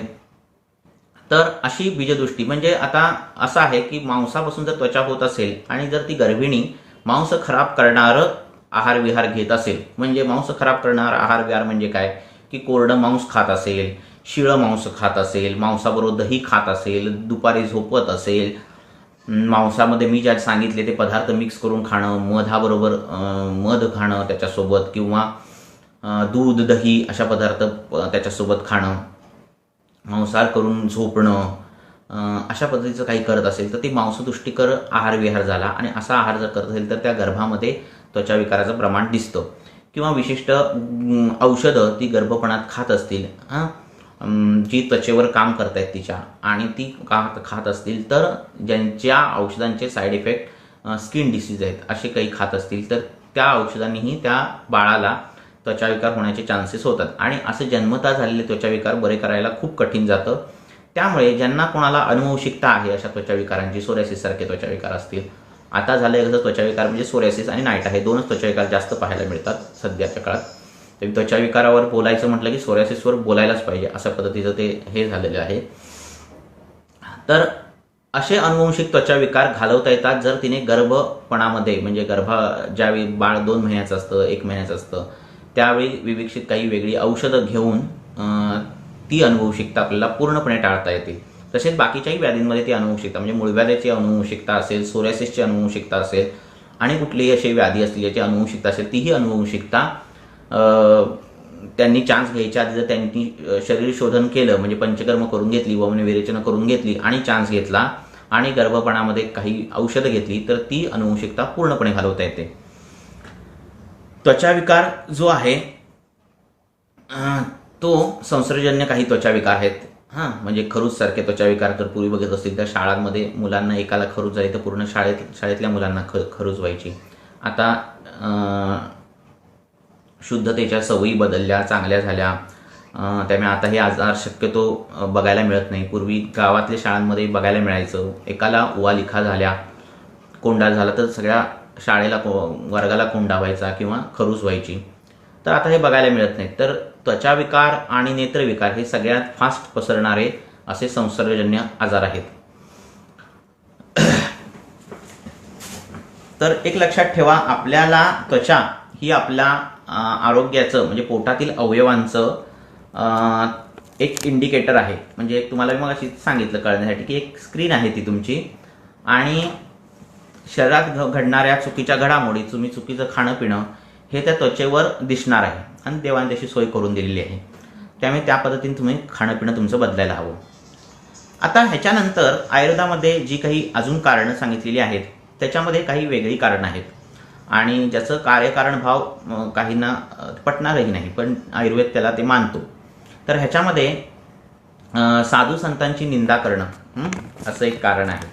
आता साधू संत म्हणजे आत्ताच्या काळातली चांगली लोक त्यांची निंदा करणं, द्वेष करणं, दुसऱ्याचे पैसे चोरणं हे त्वचाविकाराचं कारण सांगितलेत आयुर्वेदामध्ये. किंवा दुसऱ्याला राग येईल असं वर्तणूक करणं, हिंसा करणे, वध करणे, कोणाचं तरी खून करणे हेही त्वचाविकाराचं कारण सांगितलंय. किंवा मोठ्या गुरुजनांची आज्ञा न पाळणं, त्यांच्या विरुद्ध काही वागणं हेही त्वचाविकारांचं कारण सांगितलेत. तर काहींना प्रश्न पडेलही की हे असं कसं आहे आणि ह्याच्यात काय संबंध आहे. तर हे सांगताना तुम्हाला एखादं उदाहरण दिलं तर कळेल. तर तुम्हाला माहिती आहे की आपण टी व्ही बघत जेवतो किंवा काही आपल्याला सपोज न्यूज कळाली, ह्याची पेपर असेल, बाबा उद्या आपल्याला रिझल्ट लागणार आहे आणि तुमच्या मनात घालमेल होते की आता आपल्याला किती मार्क्स मिळणार आहेत. तर अशावेळी मुलांची भूक जाते किंवा एखादी चांगली बातमी कळली किंवा एखादी एकदम वाईट बातमी कळाली तर आपली भूक जाते. त्यावेळी भूक लागत नाही, तो मुलगा एक दिवस जेवत नाही का, आनंदाने जेवत नाही का दुःखाने जेवत नाही. तर इतका आपल्या भावनांचा विचार, इतका आपल्या भावनांच्या गोष्टी ह्या आपल्या पचनशक्तीवर होत असतात. तुम्ही आनंदित आहात, दुःखी आहात, ह्या सगळ्या हे सगळे जे गोष्टी आहेत याच्यामध्ये शरीरात एक विशिष्ट रसायनं, विशिष्ट द्रव तयार होत असतात, विशिष्ट विष तयार होत असतात. चुकीच्या जर गोष्टी करत असाल तर एखादा मुलगा किंवा एखादा माणूस काहीतरी चोरत असेल किंवा त्याने बँक लुटली असेल किंवा काही त्याने चोरी केली असेल आणि ज्यावेळी पोलीस चेक करतात त्यांना की काही गुन्हेगार तिथले पकडून आणतात आणि त्यांना विचारतात की कोणी चोरी केली किंवा कोणी हे केलं प्रकरण, तर जो चोर असतो, जो नवीन असेल चोर एखादा, तर त्याचे हात कापतात बोलताना, किंवा तो बोलताना तुटक तुटक बोलतो, किंवा तो बोलताना त्याच्यामध्ये बदल जाणवतो पोलिसांना. पायाने जमीन खरचटणे म्हणा, किंवा हाताला कंप सुटणे. तर आता चोरी जर त्याने केली आहे तर त्याच्या हाताला कंप सुटायचं कारण काय? हात म्हणजे मांसाशी संबंधित घटना घडायचं काही कारणच नाही, बरोबर आहे. एक वेळ आपण बोलणं, त्याला बोलता येत नाही किंवा घाबरलाय हे समजू शकतो, पण हाताला कंप सुटणं, घाम येणं हे प्रकरण घडायला लागतात, बरोबर आहे. म्हणजे आपण एखादी वाईट गोष्ट घडली तर शरीर, आपलं मन त्या गोष्टीसाठी आपल्याला खातं आणि त्याचा परिणाम डायरेक्ट मांसावर होतो. हे रिलेशन आयुर्वेद नावाच्या 5000 वर्षापूर्वीच्या प्राचीन अशा शास्त्राने सांगितले. त्यामुळे मोठ्या माणसाचं न ऐकणं किंवा त्याचा अपमान करणं ह्याने होणार काय आहे की मनामध्ये एक भाव निर्माण होतो की मी त्यांना असं वाईट बोललो. हा भाव शरीरामध्ये असे काही बदल निर्माण करतो की त्याचा परिणाम मांसावर होतो आणि पर्यायाने त्याची अभिव्यक्ती त्वचेवर होते. आता हे फार मोठं बोललो मी. याच्यातलं आणि कळण्यासाठी छोटं असं सांगतो की आपल्याला जर राग आला, चित्राबद्दल पण बोलूया. तर आपल्याला काहींना खूप राग आला, असं राग आला व्यक्तीला आणि अतिशय मोठ्या प्रमाणात मारामारी होईल असं इथपर्यंत राग आला, तर त्याचे गाल लाल होतात, त्याचं कपाळ लाल होतं, डोळे लाल होतात. आता रागाचा म्हणजे मॉडर्ननुसार जर आपण वैद्यकीय शास्त्रानुसार बघितलं तर तो मनाशी संबंधित आहे सगळं हे राग. तर त्याचा संबंध त्वचेशी इतका जवळचा येतो. म्हणजे जर राग आला तर त्वचा लिटरली लाल लाल होते आणि हाताला कंप सुटायला लागतो. मग ही जर गोष्ट रोज जर होत असेल, जर तो रोज कुठल्या तरी कुणाचा तरी म्हणजे आजूबाजूच्या माणसाचा, आजूबाजूच्या व्यक्तीचा, घरातल्या कुठल्या तरी व्यक्तीचा जर तो रोज राग करत असेल, जर तो रोज त्या व्यक्तीचा द्वेष करत असेल, असं जर होत असेल, क्रोध असेल, तर त्याच्या शरीरात अशी काही रसायनं तयार होतात. असे काही, हे साध्या भाषेत सांगतो कळण्यासाठी.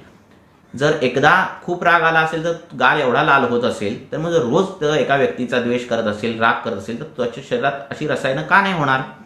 तर ती रसायनं तयार होतात, ती विष शरीरात तयार होतात आणि त्याचा परिणाम मांसावर होतो. मांसापासून त्वचा बनते आणि त्याला त्वचाविकार होतो. हे दिसतं व्यवहारामध्ये. त्यामुळे ह्या गोष्टीही आयुर्वेदामध्ये सांगितलेल्या आहेत की कोणाचाही वध करणे, हिंसा करणे, कोणाचं धन चोरणे, कोणाची म्हणजे हे ऐकायलाही चुकीचं वाटेल, जे काही मॉडर्न शिकलेले जे काही असतील किंवा जे काही तत्ववादी जे काही असतात त्यांना हे वाटेलही. पण एखादं चोरी करणं हेही त्वचाविकाराचं कारण असू शकतं. हे आयुर्वेद सांगणारं एकमेव शास्त्र आहे आणि हे एवढ्यापूर्वी त्यांनी सांगून ठेवलेलं आहे. जर एखाद्या मुलाने चोरी करायचा प्रयत्न केला घरात, तर आणि जर पकडला गेला तर पहिली रिॲक्शन होते तो तोत्रा बोलायला लागतो, तो घाबरतो, तो कंप सुटतो त्याला. तर इथपर्यंत ते मांसाच्या लेवलवर एका क्षणात ते काम व्हायला लागतं. आलं का लक्षात? आणि ही जर गोष्ट सतत घडत असेल, सतत तुम्ही कोणाचं तरी धन घेत असाल, सतत अशी गोष्ट करत असाल जी तुमच्या बुद्धीला पटत नाहीये, पण या ना कारणाने तुम्ही ते करत आहात चुकीचं काम, तर शरीरात असे बदल होतात. आपलं शरीर हे चांगल्या गोष्टी करण्यासाठी बनलेलं आहे, हे मुळात लक्षात ठेवा. कोणाचंही शरीर हे वाईट गोष्टी करण्यासाठी बनलेलं नाहीये. कोणाचंही शरीर हे आजारी होण्यासाठीही बनलेलं नाहीये. त्यामुळे आपण जर चुकीच्या गोष्टी केल्या तर ते आजारी होतं, आपण जर वाईट गोष्टी केल्या तरी ते शरीर खराब होतं. त्यामुळे तुम्ही विचार कसे करता, तुमच्यामध्ये तुम्ही चांगली कामं कशी करता, हेही त्वचा विकाराचं सगळ्यात मोठं कारण येतंय. तुम्ही कसं आहे तुमचं समाजाशी आचरण. तर राग, लोभ, क्रोध, भय, शोक, आत्ताचा काळ जो बघताय तुम्ही, तर त्याच्यामध्ये भीती हे प्रमाण मोठं आहे आणि ही भीती शरीरातला वात वाढवते. ज्यांना असे त्वचा विकार आहेत की ज्यांना त्वचा खूप कोरडी पडते आणि खूप खाज उठते, तर तुम्ही ऑब्झर्व करू शकता जवळच्या व्यक्तींचे त्वचा विकार, तर जो कोणी असं आता ह्या कोरोनाच्या वातावरणामध्ये टीव्हीचं प्रचार माध्यमांमध्ये जी काही फेक चालू आहे ते रोजचं ऐकून ऐकून ज्यांना भीती वाटते प्रचंड, त्यांना त्यांचे जे काही आता त्वचा विकार पूर्वीचे असतील ती वर यायला लागतात, खाज सुटायला लागते, त्वचा कोरडी व्हायला लागते, ते खाजवतात, त्याच्यातून बुरशी पडते, मग ते सोरियासिस सारखे आजार का असेना, तर ते आजार आत्ताच्या तुम्हाला काळात वाढताना दिसतील. त्याचं कारण हे आहे. तर इतका मनाचा संबंध तुमच्या त्वचेशी होणार आहे. मग जर तुम्ही नेहमी आनंदित राहिलात, कोणाचाही द्वेष केला नाहीत, कोणाचाही राग केला नाहीत, तर तुमच्या शरीरात असेही घटक चांगले तयार होतात की तुमची त्वचा पूर्ववत होते. सोरियासिस सारख्या पेशंटमध्ये ज्यावेळी कारणं शोधली जातात, वेगवेगळे डॉक्टर्स कारणं शोधून थकतात की ह्याच्याने कशाने वाढतोय, त्यावेळी ज्यावेळी आयुर्वेदिक वैद्याकडे ज्यावेळी असे पेशंट येतात, त्यावेळी ज्यावेळी आम्ही कारणं शोधतो, त्यावेळी अशी कारणं मिळतात की हा त्वचा विकार, हा सोरियासिस कधी वाढला, तर त्यांच्या कुटुंबातील त्यांच्या जवळची व्यक्ती ही गेली आणि तेव्हापासून जो तिला, त्या व्यक्तीला, त्या बाईला, त्या पुरुषाला जो काही धक्का बसला, तेव्हापासून हा त्वचा विकार वाढला, अशी कारणं मिळतात. तर इतका सोरियासिसचा, आणि सोरियासिस म्हणण्यापेक्षा त्वचा विकाराचा, त्वचेचा आणि मनाचा इतका जवळचा संबंध आहे. आणि हा संबंध त्वचा मांस ह्या हिशोबाने आहे, मन त्वचा मांस या हिशोबाने आहे. त्यामुळे तुम्ही विचार जसे करता तशी ती त्वचा होते, असं एक वाक्य म्हटलं तरी काही हरकत नाही. आणि मग त्वचेला ज्यावेळी लावायला आपण तेल देतो, किंवा अभ्यंग जे सांगितले, अभ्यंगम नित्यमाचरण जे सांगितले की रोज अंगाला तेल लावा, हे रोज अंगाला तेल लावणं त्वचा ह्याने मऊ होणारच आहे. त्वचेची जी काही व्याधी क्षमत्व आहे ते वाढणारच आहे, वात कंट्रोलमध्ये राहणारच आहे. शिवाय रोज अंगाला तेल लावण्यामध्ये मनाचं चांचलत्व, मनाचा चंचलपणाही कमी होतो. इथपर्यंत त्याचा परिणाम रोजच्या तेल लावण्याने होतो. हा इतका बारीक विचार मनाचा, त्वचेचा आयुर्वेद शास्त्रामध्ये पूर्वीच लिहून ठेवलेला आहे. 2013 म्हणजे 2000 पासून अशी युरोपमध्ये असे सुरू झालं की सायको न्यूरो इम्युनॉलॉजिकल डर्मॅटॉलॉजी, म्हणजे पुढच्या ब्रांच राहू दे, पण सायको डर्मॅटॉलॉजी अशी सुरू झाली. त्याच्यात अभ्यास करायला लागले ते. त्या दृष्टीने आपण अभ्यास पूर्वीच केले आहेत, पण त्यांनी जे अभ्यास सुरू केले 15 वर्षापूर्वी. आणि असं त्यांना दिसायला लागलं की जे लोक राग करतायत, चिडतायत, त्यांच्या त्वचेच्या वरच्या थरामधल्या रक्तवाहिन्या फुटतात आणि बारीक पुरळ येते. हे त्यांनी बारीक निरीक्षणं नोंदवली. आणि आता युरोपमध्ये सायको डर्मॅटॉलॉजिस्टची क्लिनिक्स पण चालू आहेत की जिथे त्वचेचा निदान हे सायकोलॉजिकल केलं जातं.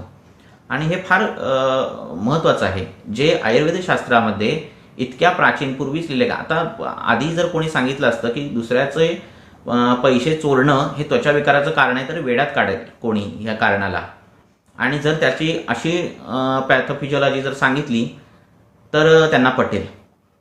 तर आपलं झालंय कसं की पूर्वीच्या लोकांनी सांगितलेलं चुकीचं आहे, आणि जे जोपर्यंत ते शास्त्राच्या आधारावर, सायन्सच्या आधारावर सिद्ध होत नाही तोपर्यंत ते बरोबर नाही, असं आपली झाल्यामुळे आपल्याला काही गोष्टी पटत नाहीत. पण त्या आता पटायला लागलेत. आणि सायको डर्मॅटॉलॉजिकल क्लिनिक्स अशी युरोपमध्ये मोठ्या मोठ्या देशात चालू झालेत. आणि त्यांचे ते त्वचा विकार हे त्या पद्धतीने बघतायत. म्हणजे कुठल्या पद्धतीने की सायकोलॉजिकल दृष्टीने ह्याचा त्वचा विकार कसा कमी करता येईल. आणि मग त्याच्यात अभ्यासही खूप झालेले आहेत की त्वचेचा वरचा थर जो आहे, एपिडर्मिस मधला जो डर्मिस आहे आणि खालचा हायपोडर्मिस आहे, तर काय झाल्यावर कुठल्या डर्मिसमध्ये, म्हणजे वरच्या त्वचेत बदल होणार आहेत का मधल्या त्वचेमध्ये बदल होणार आहेत की एंडोडर्मिसमध्ये बदल होणार आहेत, हे ते त्यांनी सायकोलॉजिकल ग्रेड तयार केलेले आहेत. आणि मग तुम्हाला एक साधारण सांगतो की आपल्याला एखादी गोष्ट आवडली नाही, ती नावड सतत राहणे, किंवा एखादा वाईट गोष्ट कुटुंबात घडली आणि ती फार काळ ती तशी गोष्टीचा आपण विचार करत असू, तर त्वचेच्या वरच्या थरामध्ये त्वचेमध्ये बदल दिसायला लागतात, असं त्यांनी निरीक्षण नोंदवलेली आहेत. आणि काहींना पिंपल्स सारखे त्वचा विकार असतात. तर तुम्ही बघाल की ज्यांना पिंपल्स आहेत आणि जे काही दुर्लक्ष करतायत, आहे नाही ती काय, त्याचं काय मी बघणार नाही, येऊ दे नाही तर जाऊ दे, असे जे काही दुर्लक्ष करणारे लोक, ज्यांना स्वतःच्या सौंदर्याविषयी इतकं काही लेणं देणं नाही आहे, त्यांचे ते पिंपल्स खूप मोठ्या प्रमाणात वाढत नाहीत. पण जे त्यांचा विचार जास्त करतात की त्याच्या ह्या पिंपल्समुळे मला समाजामध्ये तेवढा बोलता येणार नाही, माझ्या मित्रमैत्रिणींमध्ये जाता येत नाही, मला फार कमी वाटतं, असे जे काही जे आतून कणतायत, त्यांच्या त्या पिंपल्स लवकर हटत नाहीत आणि त्या वाढतात.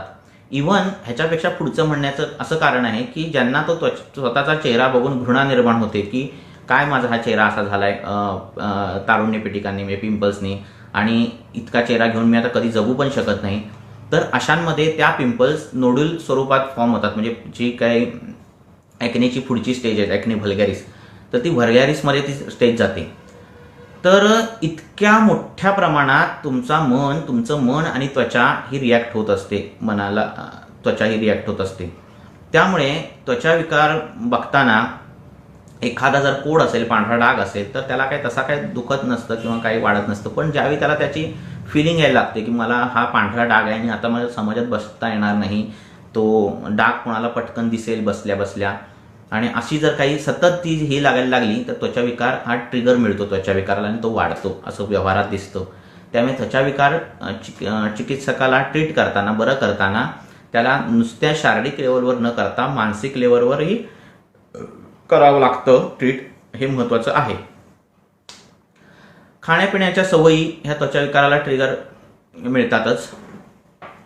प्रश्न पण घेईनच मी एकेकाचे, बोलतो पहिला माझा.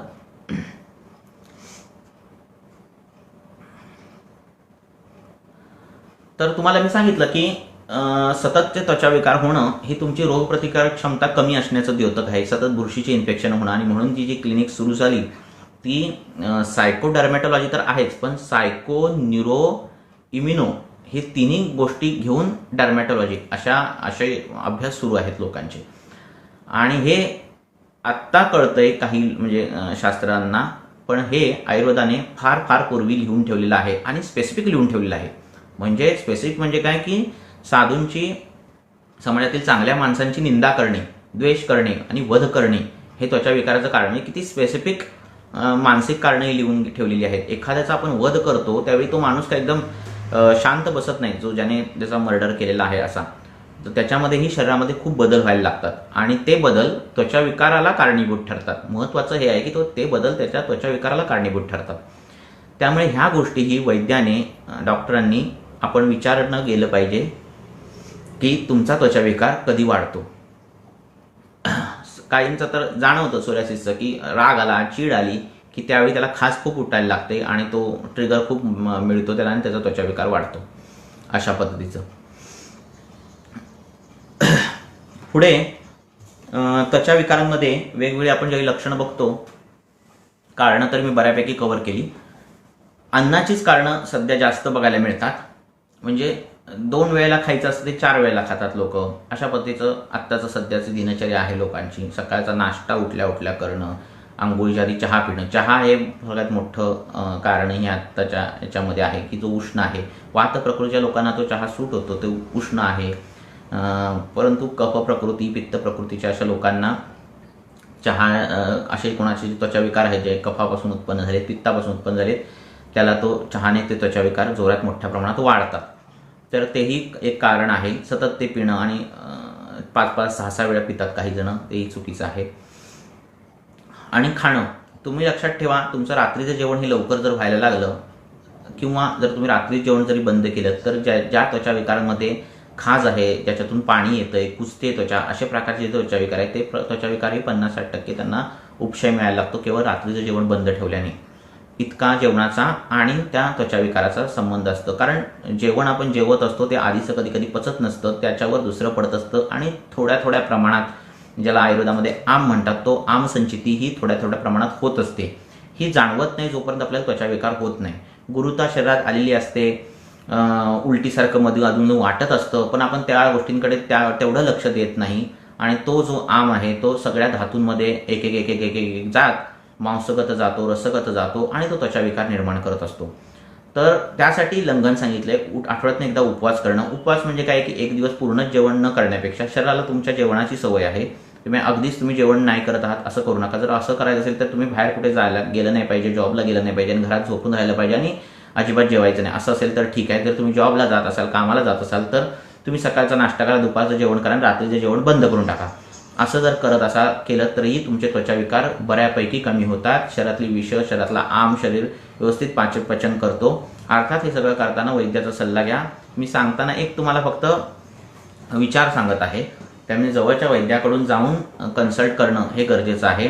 तात्पुरती मलम लावणं, तात्पुरती ॲलर्जीच्या गोळ्या घेणं, अँटी ॲलर्जीच्या गोळ्या घेणं हे टाळून आपलं शरीरशुद्धी कशी करता येईल. आता हा जो काळ आहे ह्याच्यात आपल्याला वेळ आहे, त्यामुळे शरीराकडे लक्ष देऊन वैद्याकडे जाऊन आपली दिनचर्या काय करायला हवं, काय खायला हवं हे व्यवस्थित विचारून तुम्ही तसं फॉलो करा. आता त्वचा विकार हे वेगवेगळ्या पद्धतीचे आहेत. हे सगळी जी मी कारणं सांगितली म्हणजे आहारापासून ते मनापर्यंतची ही सगळी कारणं शोधावी लागतात वैद्याला आणि त्यानुसार त्या कारणानुसार चिकित्सा दिली जाते. म्हणजे एखाद्याला भीती असेल तर त्याची भीती घालवणं ही ती त्वचा विकार घालवण्याचं ट्रीटमेंट आहे. मग त्या मनावर काम करणारी आयुर्वेदामध्ये त्या पद्धतीची द्रव्य आहेत, त्या पद्धतीची औषध आहेत. म्हणजे आयुर्वेदाची औषध ही त्या पद्धतीपर्यंत काम करतात. तर अशा पद्धतीचे ह्या कारणं घडल्यानंतर त्वचा विकार जे वेगवेगळे घडतात त्याच्यामध्ये खाज उठणं. आता मी लक्षणं सांगतोय जनरली सगळ्या त्वचा विकारांची. तर त्याच्यामध्ये खाज उठणं ही सगळी तुम्हाला माहितीच आहे. त्वचा लाल होणे, खाजवल्यावर कोंडा पडणे, कधी कधी सिद्धमकुष्ठ. आयुर्वेदामध्ये त्वचा विकार हा कुष्ठ या व्याधी म्हणजे कुष्ठ या हेडिंगखाली दिलेला आहे. सगळे त्वचा विकार ह्या कुष्ठमध्ये येतात. कुष्ठ म्हणजे जो आत्ताचा आपण जो मानतो लेप्रस त्या पद्धतीचा नसून कुष्ठ म्हणजे ज्याच्याने त्वचा खराब होते, वाईट होते, कुचते, अशा पद्धतीचा जो आजार आहे तो कुष्ठ आहे. आणि हा कुष्ठामध्ये जी काही लक्षणं सांगितलेली आहेत त्याच्यामध्ये घाम येणं, घाम न येणं, त्वचा कोरडी पडणे किंवा त्वचा खूप स्निग्ध पडणे, त्वचा लालसर होणे, त्याला पुरळ येणे, त्याला कंडू येणे, कंडू घासल्यावर त्याच्या तिथे जखम होणे, जखम लवकर न भरणे, खूप खोलगट जखम होणे, अशा पद्धतीचे ह्या सगळ्या गोष्टी त्वचा विकारांमध्ये अंडर येतात. आणि मग आता प्रश्न जे विचारले त्यानुसार आता आपण बोलू, म्हणजे जेणेकरून मला एक लिंक मिळेल बोलायला.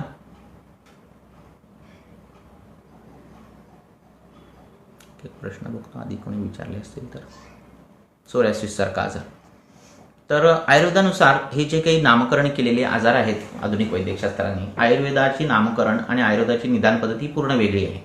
म्हणजे कधी कधी काय होतं की एखादा, आता एक तुम्हाला उदाहरण सांगतो की एखादा माणूस सकाळी उठतोय, आंघोळीच्या आधी एक ग्लासभर पाणी, गरम पाणी पितोय, नंतर व्यायाम करतोय. आता व्यायाम हे एक कारण आपलं राहिलं की व्यायामाच्या आधी काही खाणं, प्री मील जे प्री वर्कआउट जे काही लोक करतात, जे जिमला जातात त्यांना माहिती आहे, तर तेही त्वचा विकार वाढवण्याचं एक कारण आहे. व्यायामाच्या आधी काही खाणं पिणं झालं नाही पाहिजे. कसं असतं, शरीरामध्ये गती असतात, म्हणजे वायू जो आहे शरीरामध्ये वहन करणारा एक जी एंटिटी आहे ती कोठ्यापासून त्वचेत आणि त्वचेपासून कोठ्यात अशी त्याची गती असते. आणि जर त्या गतीमध्ये तुम्ही त्या वायूला जर उष्ण केलं, म्हणजे पोटामध्ये चहा घेतला, उष्ण द्रव्य घेतली आणि व्यायाम केला, तर त्या गतीमध्ये ती उष्णता तो त्वचेवर आणून सोडतो. हे कळण्यासाठी मी सांगतोय. आणि मग त्वचेचे व्याधी होतात. त्यामुळे व्यायामाच्या आधी, आंघोळीच्या आधी, ह्या दोन गोष्टींच्या आधी काहीही खाणं पिणं अजिबात करायचं नाही. जर तसं करत असाल, चहा जरी पित असाल, तरीही ते त्वचा विकार वाढवण्याचं एक कारण आहे, हे लक्षात ठेवा. तर अशा पद्धतीचं सोरायसिस सांगत होतो मी तुम्हाला. तर जर असा व्यक्ती खूप सकाळी चहा पित असेल, 1-2 कप चहा झाला, नंतर गरम पाणी पित असेल, मग व्यायाम करत असेल, मग निवांत नाश्ता करत असेल, लक्षात ठेवा आंघोळ ही सकाळच्या काळात केलेली पाहिजे. काही स्त्रिया सकाळी नाश्ता करतात, चहा करतात आणि 11-12 वाजता आंघोळ करतात. ही त्वचा विकार वाढवण्याची कारण आहे. पित्ताच्या काळात तुम्ही आंघोळ करता आहात, जर तुमची त्यात पित्त प्रकृती असेल तर तुम्हाला पित्ताचे त्वचा विकार होणारच खात्रीशीर. त्यामुळे आंघोळी सकाळच्या काळात केली गेली पाहिजे. आणि मग तुम्ही दिवसभर काही करा, तुमचं खाणंपिणं ठेवा, पण ती रिकाम्या पोटी असली पाहिजे आणि सकाळीच असली पाहिजे, हे गरजेचं आहे. त्याने काय होणार, तर त्याने खूप काही होणार, हे लक्षात ठेवा. त्यामुळे असं जर कोण करत असेल, खाणंपिणं करत असेल आणि वर गरम पाणी पितोय आणि मग आंघोळ करतोय, व्यायाम करतोय, मग व्यायाम झाल्यानंतर आंघोळ करतोय, तर अशांमध्ये त्वचा विकार होतात. मग कधी कधी ती त्वचा वर येते, सुजते, त्यातून पाणी यायला लागते, खाज येते. आणि कधी कधी मग मॉडर्न डायग्नोसिसनुसार ते कदाचित कधी कधी सोरियासिस असतो, कधी कधी ते डर्मॅटायटिस म्हणजे एक्झिमा म्हणून ते डायग्नोस करतात. आणि मग जी काही ट्रीटमेंट देण्याची असते, मग ती काही लोशन्स असतील आणि ती सुरू होते. पण हे सगळं करताना, ही चिकित्सा देताना तू आंघोळीच्या आधी काही खातोस का, व्यायामाच्या आधी काही खातोस का, आंघोळीच्या आधी नाश्ता करतोस का, व्यायाम झाल्या पटकन थंड पाण्याने आंघोळ करतोस का, 11 वाजता आंघोळ करतोस का, हे आयुर्वेद वैद्यच विचारू शकतो, कारण ह्याच्याने त्वचा विकार होतात हे सांगणारं एकमेव शास्त्र हे आयुर्वेद आहे. त्यामुळे हे प्रश्न हा आयुर्वेदीय वैद्य विचारणार आणि त्याची उत्तरं जर यस यस यस होत असली तर त्या गोष्टी बंद करणं, म्हणजे सकाळी उठण्यापासून खाणं पिणं हे बंद करणं ही त्या एक्झिमाची, ही त्या सोरायसिसची चिकित्सा असते. तर तसं केल्यानंतर त्याचा सोरायसिस असेल किंवा एक्झिमा असेल, ज्याचं काही डिफरन्शिएट डायग्नोसिस त्यांनी केलेला असेल तो कमी होतो आणि बऱ्यापैकी कमी होतो आणि त्याचं क्रेडिट आयुर्वेदाच्या सिद्धांताला जातं. त्यामुळे एकदा का तुम्ही वैद्याला विचारणं तुमचा जो काही त्वचा विकार असेल हे फार गरजेचं आहे, कारण हे दिनचर्येमधले बारकावे, आहार्य पदार्थांमधले बारकावे हे वैद्याला माहिती असतं. एखादा पदार्थ असेल, मग ते लोणचं असेल, दही असेल, मीठ असेल, हे किती प्रमाणात खावं, मिठाचं प्रमाण अतिरेक करणं हेही काहींना जेवणात तर टाकतात आणि वरून परत मीठ टाकतात, असेही अति लवण सेवन करणारेही लोक आहेत आणि त्याच्यामध्येही त्वचा विकार होतात. विशेष करून इंद्रलुप्त सारखे त्वचा विकार, त्याच्यात चाई पडते, डोक्यातले केस जातात किंवा विशिष्ट दाढी किंवा अशा ठिकाणचे चट्टा पडतो, अशा प्रकारचे त्वचा विकार हे अतिलवण सेवनाने म्हणजे मीठ जास्त खाल्ल्याने होतात. आणि त्याचं एक कारण आहे की कृमींमुळेही होतात. रक्तज कृमी जे सांगितले आहेत त्या रक्तज कृमींमध्ये काही कृमी हे त्वचेचे केस, त्वचेवरचे केस किंवा डोक्यावरचे केस हे पाडतात, म्हणजे त्याच्याने ते केस गळून पडतात. तर असेही कारणं असतात आणि ते कारणांचा उहापोह फक्त आयुर्वेदशास्त्रामध्ये केलेला आहे. तर ही दिनचर्या तुमची कुठे चुकते, नेमका हा त्वचाविकार माझा कमी का होत नाहीये, परत परत त्याला ट्रिगर का भेटतोय, का मला त्या गोष्टीची ॲलर्जी आहे, मलाच का त्या गोष्टीची ॲलर्जी आहे, हे प्रश्न तुमच्या मनामध्ये पडायला हवे. आणि जर मलाच त्या गोष्टीची ॲलर्जी असेल तर ती ॲलर्जी जर होत असेल, शरीर एखाद्या गोष्टीबद्दल रिॲक्ट होत असेल, तर मग अशी काहीतरी शरीरात घटना घडायला हवी, शरीरात असे काही बदल माझ्यात करायला हवे की जेणेकरून शरीर त्या गोष्टीला रिॲक्ट होणार नाही इतक्या मोठ्या प्रमाणात. ही जी प्रक्रिया आहे, ही जी विचार करण्याची, चिंतनाची प्रक्रिया ही तुमच्या मनात निर्माण सुरू व्हायला हवी. काही स्त्रियांना भांडी घासताना तो जो साबण आहे तो साबण आता स्ट्रॉंग झालेले आहेत आणि त्याने पटकन भांडी स्वच्छ निघतात. ते सतत क्षारीय साबण किंवा ते केमिकल सतत बोटांना लागतं आणि सोरायसिस सारखा बोटं होतात, त्यांच्या बोटांची सालं जातात आणि त्याला मॉडर्न डायग्नोसिस सोरायसिस असंही होतं कधी कधी, आणि मग तो नंतर वाढतोही त्वचा विकार. तर मग त्याचं निदान आयुर्वेदीय पद्धतीने करावं लागतं. कारण काय आहे, बाहेरचा जो पदार्थ आहे तो क्षारीय आहे, विषयुक्त असा आहे आणि विषातून उत्पन्न झालेला त्वचा विकार, आणि मग त्याला विषनाशक अशी तेल देणं त्यांच्या बोटांना लावायला, असे उपचार आयुर्वेदामध्ये आहेत. आयुर्वेदामध्ये कुठला त्वचा विकार झाला ह्याला उपचार नसून, किंवा कुठल्याही आजाराला कुठला आजार झाला ह्याला त्वचा विकार किंवा ह्याच्यावर उपचाराची दिशा नसून, तो विकार कशातून उत्पन्न झाला, त्याचं कारण काय आहे त्याच्यावर चिकित्सेचा भर असतो. आणि त्यामुळे आपल्याला कधी कधी कारणं जी बाहेरच्या शास्त्रामध्ये मिळत नाहीत, जे अनेक वर्ष तो पेशंट फिरत असतो सगळीकडे आणि त्याला कारणं मिळत नसतात त्वचा विकाराची, त्याची कारणं आयुर्वेदिक वैद्य एका चुटकीसरशी शोधून काढतो आणि त्याच्या जी ज्याला म्हणतात ना मास्टर की मिळाली त्याच्या आजाराची, आणि तो त्वचा विकार बरा होतो. तर लक्षात ठेवा, जर तुम्ही लोशन्स किंवा वेगवेगळे केमिकल्स वरून लावत असाल तर तुम्हाला मी सांगितलं की थंड पाण्यात तुम्ही खेळलात खूप किंवा आंघोळ केलीत तर तुम्हाला पटकन भूक लागते. त्वचेवर काहीही पडणं, त्वचेवर काहीही लावणं याचा संबंध तुमच्या पचनशक्तीशी आहे. पचनशक्तीमध्ये पोटामध्ये काही पडलं की त्याचं चित्र हे तुमच्या त्वचेवर दिसतंय, म्हणजे व्हाईस वर्सा होणार नाही का. तर मग तुम्ही जर कुठली लोशन सतत रोज लावत असाल, केमिकलची कुठली लावत असाल, तर त्याचा परिणाम तुमच्या पचनशक्तीवर होणार आहे, हे लक्षात ठेवा. त्यामुळे नुसतं ते काय तुम्ही लावलंत लोशन, ते नुसतं त्वचेवर राहिलं आणि त्वचा मऊ राहिली किंवा असं काही जर वाटत असेल तुम्हाला तर ते चुकीचं आहे.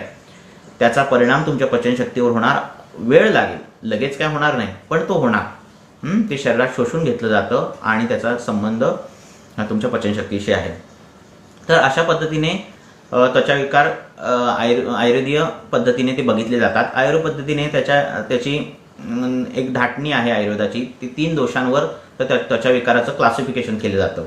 मग वातज असेल, पित्तज असेल, कफज असेल, द्वंद्वज असेल, म्हणजे दोन्ही दोषांपासून झालेला, आणि जी मी काही कारणं सांगितली त्यानुसारही त्याचे प्रकार आपण अगणित पाडू शकतो. म्हणजे शोकातून उत्पन्न त्वचा विकार, कामातून उत्पन्न त्वचा विकार, क्रोधातून उत्पन्न त्वचा विकार, असे त्वचा विकारही आपण आयुर्वेदानुसार त्याचं डायग्नोसिस करतात आणि त्या कारणानुसार चिकित्सा दिली जाते.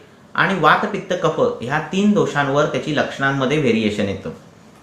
म्हणजे काय तर वातातून होणारे जे त्वचा विकार आहेत म्हणजे वात दोष ज्याच्यामध्ये प्राधान्य करून आहे, तुम्ही ज्याला वात म्हणता सर्वसामान्य, तो वात आपल्या आयुर्वेदीय वैद्याला अपेक्षित नसतो. वाताचे विचार वेगळा आहे आणि त्यामुळे तो विचार तुम्हाला जो वाटतो की सांध्यामध्ये होतोय दुखतोय तोही वात आहे. पण वात हा दोष आहे आणि त्याचे प्रकार आहेत, त्याचे गुण आहेत वेगवेगळे. तर वातातून उत्पन्न जो त्वचा विकार आहे त्याच्यामध्ये साधारणतः त्वचा कोरडी होते, त्याला खाज आली की त्याची वरची त्वचा निघते, म्हणजे त्वचा एकमेकांवर चिटकून राहत नाही, मऊसरपणा त्यातला जातो. त्वचा काळवंटे किंवा अरुण वर्णाची होते, म्हणजे तांबूस वर्णाची त्वचा होते. त्याच्यात टोचणी असते त्या त्वचेमध्ये, म्हणजे टोचल्यासारखं दुखते ती त्वचा. त्याच्यानंतर त्या त्वचेमध्ये भेगा पडतात, जसे पायाला भेगा पडतात तशी त्वचेला भेगा पडतात. ती काळ्या वर्णाची होते, हत्तीसारखी या त्वचेची होते. तर ही लक्षणं आहेत वाताच्या त्वचा विकाराची, ज्या त्वचा विकारामध्ये वाताचा प्राधान्य जास्त आहे त्याची. आणि मग त्या त्वचा विकारांमध्ये बाहेरून लावायला तेल देणं, पोटातून वेगवेगळी तूप देणं, अशा पद्धतीची ट्रीटमेंट केली जाते. विरेचन नावाचं एक उपक्रम आहे, त्याच्याने तो वाताचा त्वचा विकार फार लवकर पद्धतीने कव्हर होतो. मोठे मोठे त्वचा विकार जे अनेक वर्ष उपचार करूनही कव्हर होत नाही आहेत आणि ते सतत वाढत आहेत, असे त्वचा विकार वाताचे त्या विरेचनाने अतिशय चांगले त्यांना रिझल्ट मिळतात. नंतर पित्तापासून होणारे त्वचा विकार की ज्याच्यामध्ये पित्त दोष प्राधान्य आहे. त्याच्यामध्ये त्वचा लाल होणे, काही तिखट खाल्ल्यानंतर ती पुरळ वाढणे, त्याच्यातून घाण वास येणे, पुयस्त्राव येणे, तो फार दुर्गंधी असणे, त्वचा लालसर अशी पडणे, अशा पद्धतीचे त्वचा विकार होतात. त्याच्यात गाठी होतात, गाठीमध्ये पाणी येतं, गरम वाटतं, शरीरामध्येही काही लक्षणं असतात की घामाचं प्रमाण खूप असतं त्या व्यक्तीला, दाह असतो, पोटात आग होणं, आंबट ढेकर येणं, लघवीची जळजळ होणं, असे काही बारीक सारीक गोष्टी असतात. तर हे पित्तापासून होणारे त्वचा विकार आहेत. त्यांचं निदान केलं जातं, ते काय खातात ते रुग्ण हे केलं जातं. आणि मग काहीतरी आहारात असं मिळतं की तो रुग्ण काहीतरी तिखट पदार्थ जास्त खात असेल, दालचिनीसारखे पदार्थ जास्त खात असेल, मुळ्यासारखे पदार्थ जास्त खात असेल, उडदासारखे पदार्थ जास्त खात असेल, ढबू मिरचीसारखे पदार्थ जास्त खात असेल, शेवग्यासारखे पदार्थ जास्त खात असेल, तर असे वेगवेगळे पदार्थ काहीतरी मिळतात त्यांचे. किंवा मधाचं जास्त सेवन करत असेल, गरम पाणी मध असं एकत्र खात असेल, असं काहीतरी मिळतं वेगळं कारण, आणि ते कारण बंद केलं जातं आयुर्वेदानुसार. आणि तो पित्ताच्या त्वचा विकाराचा ट्रिगर जो मिळणं आहे, म्हणजे तो वाढणं जो आहे ते बंद होऊन जातं आणि मग चिकित्सा सुरू होते. मुख्य कारणावर आघात केला जातो, कारण काय हे शोधलं जातं. आणि मग तसंही कारण काही मिळालं नाही त्या पित्ताच्या त्वचा विकाराचं, तर तो माणूस रागट आहे का, फार चिडचिडा माणूस आहे का, तसं चिडचिडा असेल तर त्याला पित्ताच्या त्वचा विकाराचं प्रमाण वाढणार आहे. आणि मग अशा व्यक्तीला काही पित्ताचे उपक्रम, म्हणजे जे वाताला विरेचन सांगितलं तसं पित्तालाही विरेचन अतिशय सुंदर काम करतं. आणि ज्याचं मनापासून म्हणजे क्रोधापासून असा पित्ताचा त्वचा विकार झाला आहे त्याला शिरोधारासारखे उपक्रम आहेत. आणि ती शिरोधारा सुरू केल्यानंतरही त्या अतिशय सुंदर असे परिणाम दिसायला लागतात पेशंटला. जे तुम्हाला मी मनाचा रोल जो सांगितला आधी काही मिनिटापूर्वी, की मनाचा आणि त्वचेचा किती संबंध आहे, तर तो संबंध त्या शिरोधारेने आपल्याला कमी करता येतो. मनातून उत्पन्न जे काही व्याधी आहेत त्वचा विकार ते पूर्णपणे आपल्याला त्या शिरोधारेने कमी करता येतात. आणि विरेचन त्याच्या जोडीला आहेच. नंतर येतात कफापासून उत्पन्न त्वचा विकार. आणि कफापासून जे उत्पन्न त्वचा विकार आहे त्याच्यामध्ये त्वचा जाड होणं, त्याला खूप खाज सुटणं, जेवल्या खाज खूप सुटणं, खाजेमध्ये पाणी येणं, म्हणजे ती पोळी फुटली की पाणी येणं, अशा पद्धतीचं असतं. त्वचा फार स्निग्ध असते, घामाचं वास असतो, अशी काही लक्षणं असतात. तो व्यक्ती आळशी असतो, म्हणजे जे काही लोक आळशी आहेत, गोड खातात, ज्यांची लाईफस्टाईल अशी झोपून आहे, निवांत बसून आहे, त्यांना त्वचेचे कफज त्वचा विकार तुम्हाला दिसतात झालेले, त्यांना ती खाज कधी जात नसते. तर असे त्वचा विकार त्या व्यक्तींना तुम्हाला बघताना दिसतील की ज्यांना काहीच काम नाही, अगदी निवांत लाईफस्टाईल आहे, मेंदूलाही काही कष्ट नाही आणि खाणंपिणं असं मस्त व्यवस्थित आहे, त्यांना जे होतात ते कफज त्वचा विकार जास्त होतात. आणि त्यांची ट्रीटमेंट ही वमन म्हणून आयुर्वेदामध्ये शोधन, म्हणजे जे पंचकर्मामध्ये वमन जे सांगितले आहे ती त्यांची चिकित्सा आहे. आणि वमन दिल्यानंतर बऱ्यापैकी रिझल्ट मिळतात. ह्या सगळ्या पंचकर्माच्या ट्रीटमेंट झाल्या. आणि ही त्वचा विकार कधी कधी वातपित्तज, कफपित्तज, कफवातज आणि पित्त कफज असे द्वंद्वज, म्हणजे दोन्ही मिळून दोषांचे असे त्वचा विकार होतात. आणि त्याची ट्रीटमेंट ही त्या पद्धतीने करावी लागते. ही झाला शोधनचा भाग. शमनामध्ये त्वचा विकारांना वेगवेगळे औषध आहेत आणि ती अतिशय सुंदर आहेत. ज्यांना प्रत्यक्ष राहून पंचकर्म करून घेता येत नाही, काही कारणास्तव करून घेता येत नाही, त्यांना शमन चिकित्सा आहे. मी पोटातून औषधं देऊन त्वचाविकार बरा करायचा. आणि त्यामध्ये अनेक औषधं आहेत. ती जर लिस्ट सांगायला गेली तर ती पुरणार नाही, औषधं कुठली कुठली आहेत. तर अनेक औषधं आहेत आणि वैद्य त्या त्वचाविकाराचं निदान करून ती औषधं अतिशय सुंदर पद्धतीने करतो. रक्तमोक्षण सारखा एक उपक्रम आहे ज्याच्यात जळवांच्या साह्याने रक्त काढलं जातं. ज्या त्वचा विकारामध्ये दूषित रक्त आहे, जिथे रक्त खराब झालेलं आहे, काळं पडलेलं आहे, निळं पडलेलं आहे, आरक्त वर्णत आहे, म्हणजे आग होते, दाह होतो, अशा ठिकाणी तिथलं रक्त जळू लावून काढलं जातं आणि तिथलं रक्त गेलं, साक्षात तिथलं रक्त गेलं तर तिथला त्वचाविकार पटकन बरा होतो. अशा पद्धतीने रक्तमोक्षण म्हणून एक उपचार आहे, तोही करून घ्यायला काही हरकत नाही आहे. शमनामध्ये म्हणजे पोटातून घेणाऱ्या औषधांमध्ये पोटातून घेणारी औषधं तर आहेच, गोळ्या तर आहेच, काढे तर आहेतच, शिवाय त्वचाविकाराला लावायला काही लेप आहेत. आणि ते लेप लावले असता तिथली त्वचा जाड होणं, तिथे पाणी सुटणं, तिथे खाज सुटणं, हे सगळं कमी करता येतं त्या लेपाने. तर वेगवेगळ्या औषधांचे लेप असतात, म्हणजे कडुनिंब असेल, वचा असेल, लोद्र असेल, खदीर असेल, अशी वेगवेगळी औषधं आहेत.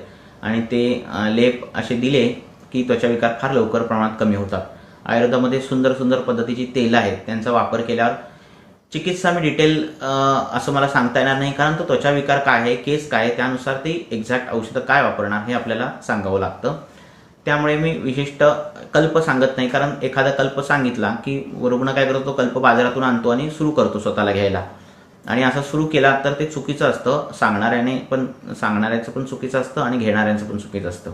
कारण इन जनरल ज्यावेळी आपण बोलत असतो त्यावेळी एखादे कल्प सांगणं हे खरं इष्ट नाही आहे. फक्त विचार काय आहेत हे सांगणं फार गरजेचं आहे. तर असेही आयुर्वेदामध्ये तेलं आहेत विशिष्ट पद्धतीची, वेगवेगळ्या पद्धतीची. म्हणजे कफचे विकार असतील तर मरीचादी काही तेल आहेत, बृहत मरीचादी तेल आहेत किंवा वेगवेगळी औषधं आहेत. तर त्या तेलांचे अतिशय सुंदर रिझल्ट मिळतात. तेलं आणि जे तुम्ही वापरणारी मेडिकलची लोशन याच्यात खूप फरक आहे. तेलं ती शरीरात शोषली गेली तरीही ती त्वचेसाठी, शरीरासाठी अपायकारक नसतात. बाकीची जी औषधं जी आहेत ती अपायकारक असतात. त्यामुळे अशी आयुर्वेदातली तेलं, पोटात घेणारी तुपं अशांचा वापर करून त्वचाविकार तुम्हाला जिंकता येतो. सोबत वमन, विरेचन, बस्तीसारखे उपक्रम आहेत, शिरोधारासारखे आहेत, रक्तमोक्षणासारखे उपक्रम आहेत. तर ह्यानेही त्वचाविकार जिंकता येतो. त्वचाविकाराचं असं आहे की आपण निदान काय करतो त्यानुसार ते त्वचाविकार होतात. म्हणजे जर पित्त असेल तर पित्त जर रक्तगत गेलं तर त्या व्यक्तीला विस्फोटक, मसुरिका अशासारखे आजार होतात. आयुर्वेदामध्ये खूप त्वचाविकार वर्णित केलेले आहेत. विचर्चिका आहे, सिद्धकुष्ठ आहे, कपालकुष्ठ आहे, एककुष्ठ आहे, अलर्जी आहे, वेगवेगळे त्वचाविकार सांगितलेले आहेत आणि त्यांची लक्षणं सांगितलेली आहेत मुख्य करून. आणि मग आयुर्वेदिक वैद्य त्याचं त्या पद्धतीने निदान करून चिकित्सा करतो. त्यामुळे सोरायसिसवर ट्रीटमेंट काय, फोन आलेला. त्यामुळे सोरायसिसवर चिकित्सा काय, एक्झिमावर चिकित्सा काय, अशी एक चिकित्सा नसते. प्रत्येकाचा एक्झिमा, प्रत्येकाचा सोरायसिस हा त्याची कारणं वेगळी असतात. काहींचं मी तुम्हाला सांगितलं की मनातून उत्पन्न, मनाच्या काही भावातून उत्पन्न सोरायसिस असेल त्याची ट्रीटमेंट ही वेगळी पडते. काहींचा विरुद्ध अन्न खाल्ल्यातून सोरायसिस उत्पन्न होतो, त्याची ट्रीटमेंट वेगळी पडते. काहींचं अनुवंशिकता असते तर त्याची ट्रीटमेंट वेगळी पडते. एका विशिष्ट पदार्थ जास्त खाल्ल्यामुळे काहींचा सोरायसिस होत असेल तर त्याची ट्रीटमेंट वेगळी पडते. त्यामुळे तुमच्याकडे जर 5-10 सोरायसिसचे पेशंट आले तर प्रत्येकाची ट्रीटमेंट ही वेगवेगळी आहे आयुर्वेदानुसार. तसंच एक्झिमाही आहे.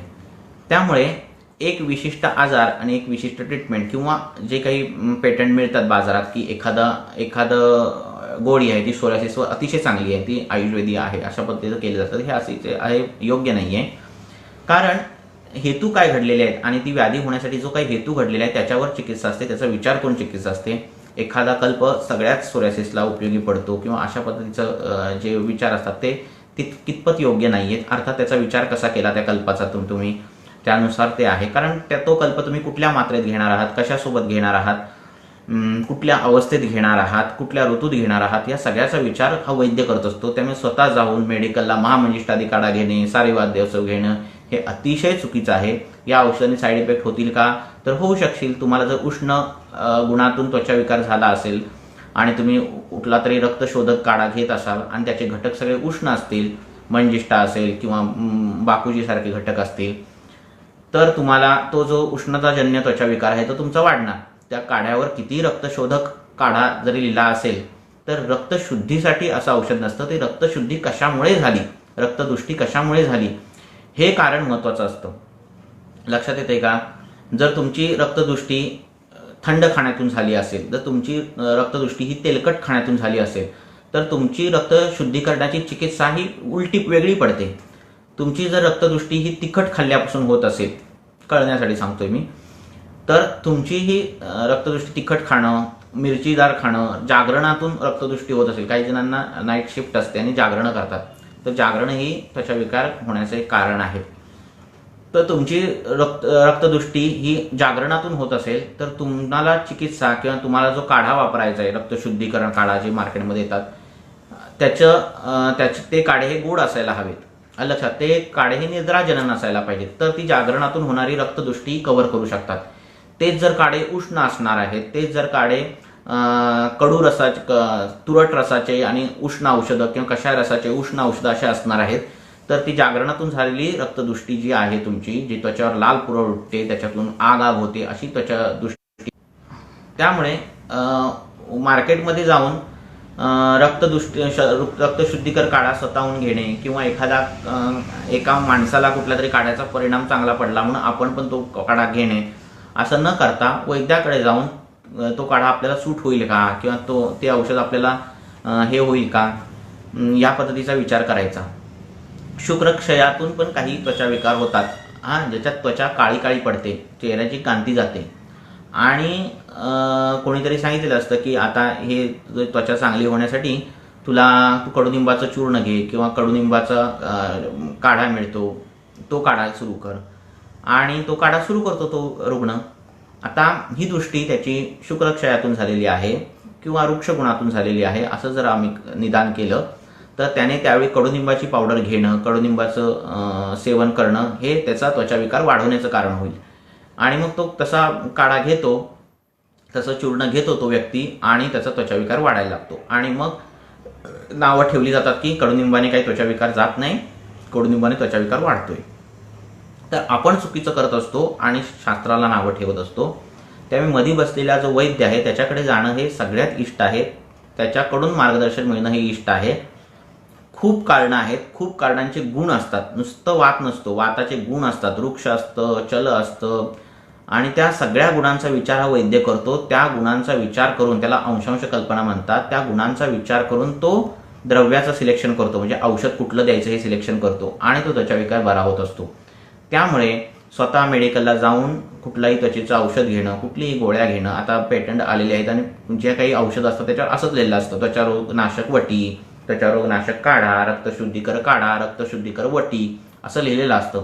आणि मग रुग्णाला वाटतं अरे ती गोळी घेतली तर माझं रक्त शुद्ध होईल, त्वचाविकार चांगला होईल, तर तसं होत नसतं. कदाचित ते अंधारात खडा मारल्यावर पक्षाला लागेल असं कदाचित योगायोगाने होईलही, पण सरसकट सगळ्यांना होईल असं नाहीये. त्या गोळीमध्ये, रक्तशुद्धीकराच्या गोळीमध्ये काय टाकलेलं आहे, कंटेंट कुठला आहे, किती उष्णकल्प घातलेले आहेत, किती शीतकल्प घातलेले आहेत, या सगळ्यांचा संयोग मिळून नेमकी फलश्रुती काय होणार आहे हा सगळा विचार महत्त्वाचा असतो. आणि मग कधी कधी आपला झालेला त्वचाविकार आणि असं कुठलं तरी औषध आपण मार्केटमधून घेतो, रक्तशुद्धीकराचा काढा किंवा रक्तशुद्धीकराची वटी, आणि आपला त्वचाविकार आपण डबल टिबल वाढवून बसतो. पण आपल्याला कळत नाही की आपण जे घेतलेल्या औषधानेच हा आजार वाढलाय. आपल्याला वाटतं आजार खरंच खूप वाढतोय, मी अजून औषध घेतोय तरी पण कमी होत नाही, आणि तो काय रुग्ण करतो, तोच औषधाचा डोस तो आणि वाढवतो. 2 वेळा गोळी घ्यायचा तो 4 वेळा गोळी घेतो, 2 वेळा काढा पितो तो 4 वेळा काढा पितो, आणि त्वचाविकार त्याचा वाढतो. त्यामुळे तुम्हाला जो झालेला त्वचाविकार आहे, मग तो सोरायसिस असेल, एक्झिमा असेल, वेगवेगळे सोरायसिस असेल, ते आयुर्वेदिक वैद्याकडे जाऊन नेमकं हेतू काय घडली, नेमकं काय गुणाची औषधं मला घ्यायला पाहिजेत, जर मी हा काढा घेतला असेल, हा काढा जर माझ्याकडे ऑलरेडी एक असेल बॉटल, तर ती मी घ्यायला हवी का, ॲटलिस्ट एवढं तरी तुम्ही वैद्याला विचारू शकता आणि मग स्वतःची चिकित्सा करू शकता. आता मी काही प्रश्न असतील तर बघतो. सोरायसिसबद्दल मी सांगितलं. शित्राचा एक प्रश्न आला. शित्र म्हणजे कोड. तर शित्राची जी कारणं सांगितलेली आहेत तीही अनेक आहेत, जशी कुष्ठाची सांगितली त्या पद्धतीची शित्राची कारणं आहेत. आणि त्यांना जसं मी मनाचा रोल सांगितला शित्राला, तसा त्वचाविकाराला, तसा शित्राचा रोल हा पूर्वजन्मी केलेल्या कर्म, आईवडिलांनी गर्भपणात केलेल्या काही गोष्टी, अशुभ गोष्टी, ह्याचाही संबंध शित्राशी येतो. आणि त्या लहान मुलांना अशी शित्र होतात. हे पटेल न पटेल आयुर्वेदात सांगितलेलं आहे.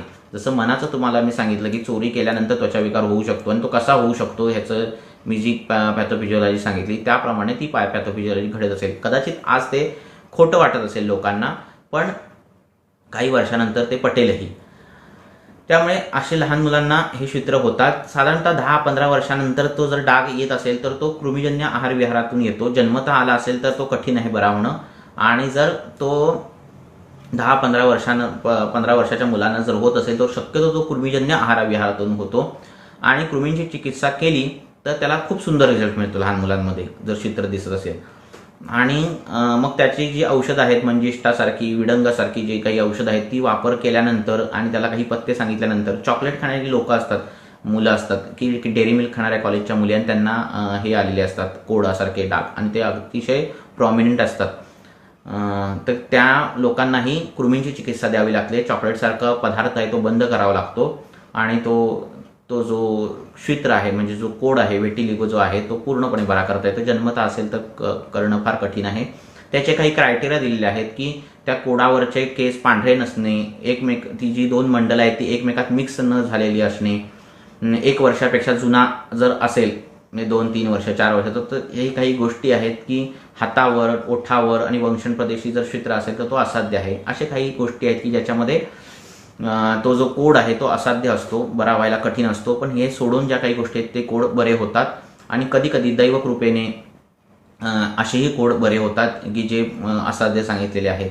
तर ह्या कोड बरे होण्यामध्ये केवळ औषधं, आहार ह्याच्यात सोडून बाकीचेही फॅक्टर खूप इन्व्हॉल्वमेंट असते. त्याच्यामध्ये कर्म, जे तुम्हाला सांगितलं कर्मविपाक हा फार महत्त्वाचा गोष्ट असतो, आणि त्याच्यासाठी आयुर्वेदामध्येही वेगवेगळे उपचारही सांगितलेले आहेत.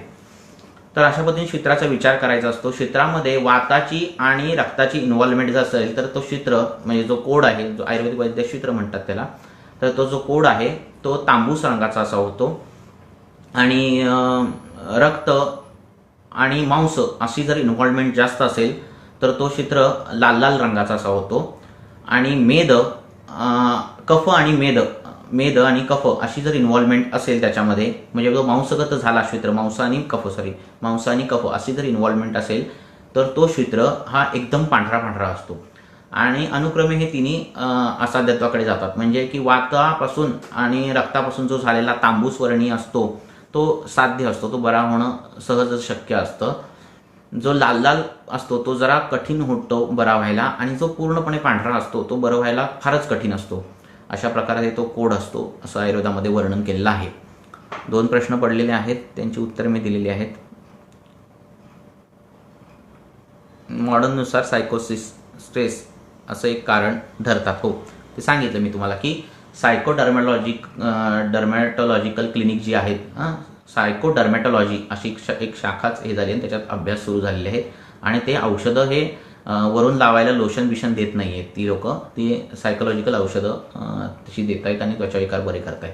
तर हा विचार आयुर्वेदामध्ये फार पूर्वीच केलेला आहे, आणि इतका प्रिसाइजली केलेला आहे, अगदी बारीक दृष्टीने केलेला आहे की ज्यांना आपण काय म्हणतात की विश्वास पण बसणार नाही अशा पद्धतीचं केलेलं आहे. बऱ्याच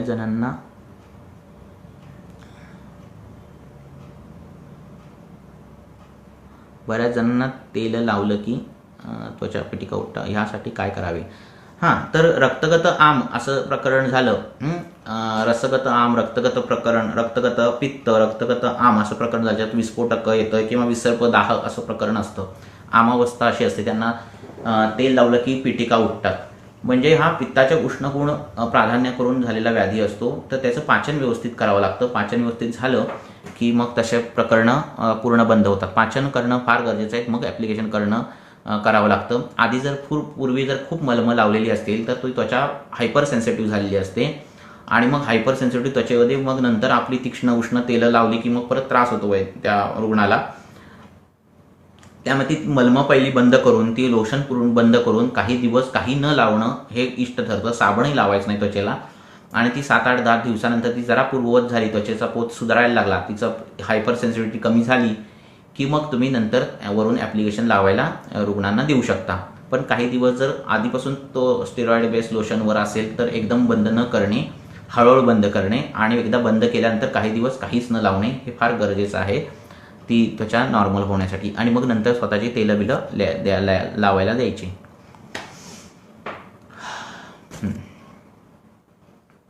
नेहमी केसांमध्ये डॅन्ड्रफ होत असेल तर काय ट्रीटमेंट द्यावी?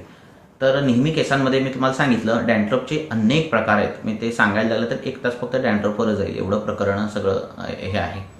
तर एक तर तो त्वचा विकार म्हणून डॅन्ड्रफ होतो. नंतर त्वचेवर तेल लावायला सांगितलेलं आहे, म्हणजे अभ्यंगम नित्यमाचरेत असं जर सांगितलं. त्यानंतर त्यांनी शिरा श्रवण पादेशू विशेषण शिलेत, म्हणजे ॲटलिस्ट डोक्याला तरी रोज तेल लावलं पाहिजे, कानात तरी तेल घाललं पाहिजे आणि तळपायाला तरी तेल लावलं. मग तेल न लावणं हा हीनयोग होतो त्वचेचा.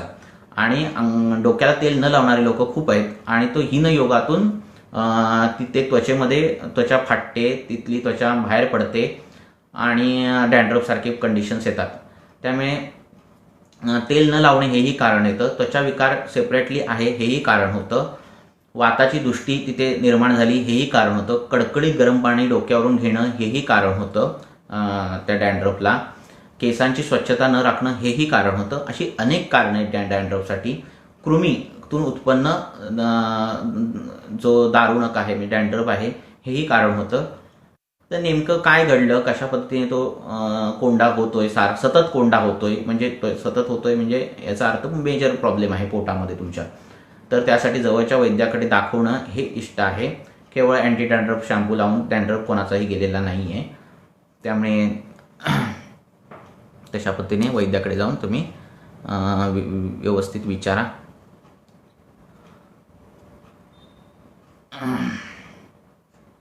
मुख्य काय आहे की तुम्ही वैद्याकडे जाणं गरजेचं आहे.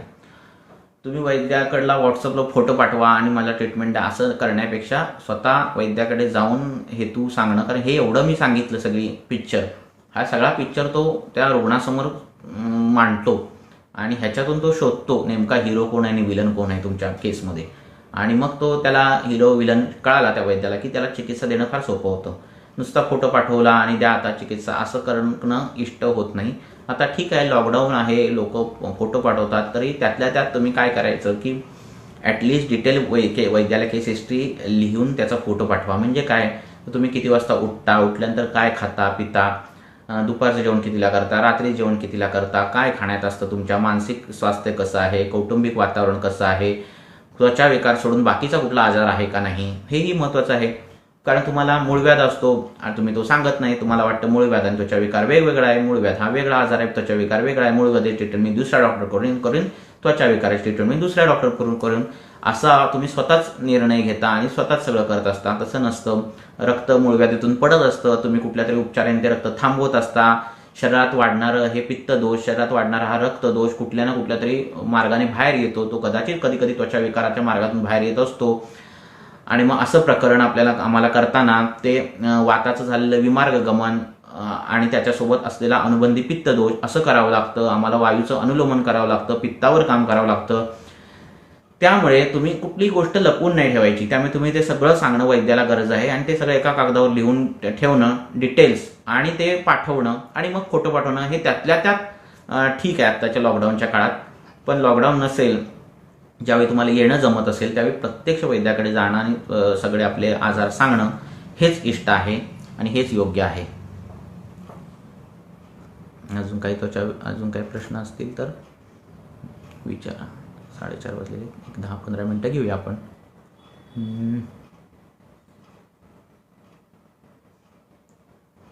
अंगावर दाद येते आणि खाज सुटते, त्यावर काय उपाय आहे? तर तुम्हाला सांगितलं की अंगावर शीतपित्तासारखे म्हणजे दादी उठणे आणि खाज येणं असेही काही विकार होतात रुग्णाला आणि ह्याची कारणं ही अगणित आहेत. म्हणजे काय तर कृमी नुसते जरी शरीरात झाले तरीही हे शीतपित्तासारखे आजार होतात रुग्णाला. मलाचा मूत्राचा आणि उलटीचा वेग धरून ठेवणं म्हणजे पित्ताच्या गोळ्या खाणं हेही शीतपित्ताचं कारण सांगितलेलं आहे. तिखट काहीतरी खाणं आणि थंड पाण्याने आंघोळ करणं, तिखट काहीतरी तिखटा-मिठाचं सेवन असेल आणि रोज पहाटे चालायला जाणं हेही काही कारणं असतात. तर अनेक गोष्टी असतात. त्यासाठी बोललो की तुम्हाला सांगितलं की एका गोष्टीवर बोलणं म्हणजे फार मोठं होऊन जातं. तर प्रत्यक्ष वैद्याला भेटणं किंवा त्याला व्हॉट्सअपवर तुमचे डिटेल्स पाठवणं आणि मग त्यानुसार उपचार करून घेणं आत्ताच्या लॉकडाऊनच्या पिरियड आहे म्हणून तर हे करणं फार गरजेचं आहे. लक्षात ठेवा, असं जर काही तुमच्या त्वचेवर होत असेल सतत आणि तुम्ही सतत त्याच्यासाठी काहीतरी टेम्पररी ट्रीटमेंट करत असाल तर हे चुकीचं आहे. शरीरात खूप काही वाईट बदल होत आहेत आणि ते त्वचा दाखवते, इंडिकेशन तुम्हाला मिळतंय आणि तुम्ही त्या इंडिकेशनकडे दुर्लक्ष करताय असा त्याचा अर्थ होतो. भविष्यात होणारी नंतरची इंडिकेशन कदाचित तुमच्या आतल्या अवयवांवरही होतील. तर हे प्रकरण कधी कधी गंभीर होऊन जातं. जसं अर्टिकेरियामध्ये कधी कधी रुग्णाचा श्वास अडकतो असंही मॉडर्नच्या तुम्ही पुस्तकात वाचलंही असेल. तर रेस्पिरेटरी ऑब्स्ट्रक्शनही होतं. तर इतकं गंभीरता ही येऊ शकते. नुसतं शीतपित्त जर आपण म्हटलं तरी, अर्टिकेरिया जरी म्हटला तरी, तर हे तुम्ही वैद्याला दाखवणं हे गरजेचं आहे. फक्त चेहरा काळा होण्याचं प्रमाण हल्ली वाढत आहे. तर काळा होणे, चेहरा हा शुक्रधातूची अभिव्यक्ती करतो आणि काळा होणं हे वाताचं दर्शक आहे. मग आता हे जर दोन गोष्टी तुम्ही वैद्य आहात म्हणून मी जास्त एक्सप्लेन करत नाही. तर ह्या जर दोन गोष्टी असतील तर शुक्रामध्ये वात जाणं, शुक्राचा क्षय होणं, ओज क्षय कर आहार विहार घेणं, म्हणजे जे सकाळी पहाटे तिखट झणझणीत खाणं म्हणा, गरम गरम चहा पिणं म्हणा, पानकाळी, हे सगळं ओजक्षय शुक्रक्षय असं करणं, अतिव्यवाय करणं, ही सगळी घटना तुमची कांतीहानी घडवते, चेहरा काळवंडते. तर अशा पद्धतीने कारण शोधायचं आहे आणि मग शुक्रवर्धक आहार असेल, बस्त्या असतील, त्यानुसार लेप असतील मधुर रसांचे, ते देऊन तुम्ही चेहऱ्याचा काळवंडपणा घालवू शकता. काही लेप करतात काही लोक, सतत केमिकलचा वापर करतात आणि तो सतत केमिकलचा वापर करण्यानेही चेहरा काळवंडतो आणि अशातून तुम्हाला विषातून उत्पन्न वातज त्वक विकृती असं निदान करून त्या पद्धतीने तुम्हाला ती चिकित्सा करावी लागते आणि तुमचा चेहरा परत पूर्ववत होतो. तर कशामुळे चेहरा काळा होतोय हे लक्षात ठेवणं गरजेचं आहे. चेहरा हा शुक्राचं स्थान आहे, त्वचेचं स्थान आहे, रक्ताचं स्थान आहे, मांसाचं स्थान आहे, असं लक्षात ठेवून ट्रीटमेंट सोपी जाते. त्वचा कुठल्या भागावर आहे आणि त्या भागाचं स्थान कुठलं आहे हेही महत्त्वाचं आहे. कारण जसं तुम्ही सोरायसिसचं बघता तर साधारणतः ह्या सांध्याला होणारा सोरायसिस, ज्याला फ्लेक्झर सोरायसिस म्हणतात, तर तेही त्याचं स्पेसिफिक स्थान आहे. विशिष्ट स्थानात विशिष्ट त्वचाविकार होतो. जसं नायट्यासारखा त्वचाविकार जर तुम्हाला काखेत वंक्षण प्रदेशी होत असेल, जिथं घाम साठून राहतोय आणि तिथे नायट्यासारखा गजकर्णासारखा त्वचाविकार होत असेल तर हे नैसर्गिक आहे. म्हणजे अर्थातच ते स्वच्छता पाळायला पाहिजे. नैसर्गिक आहे म्हणण्यापेक्षा त्याची लिंक क्लिअर आहे की बुरशीतून होणारा तो त्वचाविकार आहे आणि घामाचं तिथे साठून राहतोय घाम आणि तो त्वचाविकार होतोय. पण तोच नायटा जर तुमच्या गालावर, त्वचेवर, हातावर असा होत असेल तर ही बाब गंभीर आहे. जिथे घामाचं प्रमाण नाही, जिथे घाम साठून राहत नाही, जिथे बुरशी होण्याचं काही कारण नाही, तिथेही बुरशी होते, याचा अर्थ तुमची रोगप्रतिकारक क्षमता प्रचंड कमी आहे किंवा तुमच्या शरीरात प्रचंड वाईट घाण गोष्टी तयार होत आहेत आणि शरीराची त्वचेची अजिबात व्याधी क्षमत्व नाही आहे की जी बाहेरच्या बुरशीला उडवून लावेल, जी बाहेरच्या बुरशीचा नाश करेल. त्यामुळे बाहेर होणारा म्हणजे हातावर गजकर्ण झाला, इथे काहीतरी फंगस इन्फेक्शन होतं, हे असं होणारं तर अतिशय वाईट आहे. काखेत वंक्षणभागी आपण समजू शकतो की तिथे घाम साठून राहतोय, स्वच्छतेचा अभाव आहे, पण बाकीच्या ठिकाणी होणं हे फार वाईट आहे. फंगस इन्फेक्शन सतत त्वचा पकडत असेल, लक्षात ठेवा. तो पण फंगस कशावर पकडते? जिथं पाणी आहे, जिथला भाग ते फंगस तिथे धरून ठेवतोय त्या भागावर फंगस पकडतंय आणि अशा भागी तुमची बुरशी जर प्रथम चिकटत असेल तर ती लक्षात ठेवण्याची गोष्ट आहे. त्वचा ही ॲसिडिक आहे, लक्षात ठेवा, आणि ॲसिड हे बॅक्टेरियाला मारतं. मी मॉडर्नचं जरासं हे सांगतोय तुम्हाला. आणि आपण जे काही साबण आहे, आपण जे काही अंगाला साबण लावतो ते सगळं अल्कलाईन करतंय तुमची त्वचा. त्यामुळे साबणाचा मोठ्या प्रमाणात वापर करणं, मग तो कुठलाही साबण असू दे, तो तुम्हाला तुमची त्वचा अल्कलाईन करणार आहे. त्यामुळे बॅक्टेरियल इन्फेक्शन, फंगस तर हे करणार आहे. आणि बाहेरच्या ज्या काही गोष्टी आहेत, फोन येतात मध्ये म्हणून खंड पडतोय, तर बाहेरच्या गोष्टींना ती त्वचा ॲसिडिक नेचर असल्यामुळे ती त्यांना थोपवून ठेवते, बाहेरची इन्फेक्शन थोपवून ठेवते. पण ती जर तुम्ही सतत अल्कलाईन करत असाल साबण या मार्गाने तर त्वचा शुद्ध होईल, पण ती बाहेरच्या गोष्टींना लवकर ती रिस्पॉन्स करेल किंवा त्या गोष्टी तिच्यावर लवकर हावी होतील. त्यामुळे त्याचा अतिवापरही टाळला पाहिजे. डाळीच्या पिठाने आंघोळ करा, आठवड्यातून 2-3 वेळा तरी रोज तेल अंगाला लावा, तिळाचं तेल लावला. असं केलं तर तुमच्या त्वचेचा पोत खूप चांगला सुधारतो आणि तुमच्या त्वचेला कुठलंही काही होण्याचे चान्सेस अगदी शून्य असतात. बरं, नंतर काय? व्रणावर होणारे फंगल इन्फेक्शनचा, व्रणावर आहे की व्रणावर आहे की काय? तर व्रणावर सांगितलं तुम्हाला की फंगस इन्फेक्शन हा कफाचा व्याधी आहे. कंडू होणं, तिथे बुरशी साठणं, बाहेरच्या जंतूंचा ते बुरशीचा तिथे प्रादुर्भाव होणं ही कधी होऊ शकते? त्वचेची स्वतःची इम्युनिटी, त्वचेचं स्वतःची रोगप्रतिकारक क्षमता कमी होणं हे त्याचं द्योतक आहे आणि त्यासाठी तुम्ही त्यासाठी तसा विचार करा. फंगल इन्फेक्शनचा व्याधीक्षमत्व कमी असणे असाही विचार करावा लागतो. रसायन चिकित्सा द्यावी लागते सकाळची, व्याधी प्रत्येनिक औषध द्यावी लागतात, अंगाचं लावायचं पाणी बदलावं लागतं आंघोळीचं, संसर्गजन्य काही गोष्टी आहेत म्हणजे एकच चादरीत झोपणं, एकच टॉवेल वापरणं, एकच साबण वापरणं हेही टाळावं लागतं. अशा अनेक गोष्टी तुम्हाला करायला लागतात तर ती फंगस इन्फेक्शन कवर होतात. पूर्वीसारखी फंगस इन्फेक्शन आता लवकर कवर होत नाहीत कारण जसं अँटी फंगल क्रीम वाढल्या तसं त्यांची कॉम्बिनेशन्स वाढली, स्टिरॉइडचा वापर मोठ्या प्रमाणात होत गेला. पटकन रिझल्ट मिळावे, आज क्रीम लावली उद्या खात जावी या स्पर्धेपायी मोठ्या प्रमाणात स्टिरॉइडचा वापर गेला आणि रेझिस्टन्स हा फंगसचा फार मोठ्या प्रमाणात वाढला. 1-2 दिवसात बरे होणारे नायटे पूर्वीच्या काळी आता वर्षानुवर्ष बरे होत नाही आहे. त्याचं कारण हे आहे. म्हणून तुम्हाला फार मोठ्या प्रमाणात काम करावं लागतं फंगल इन्फेक्शनसाठी.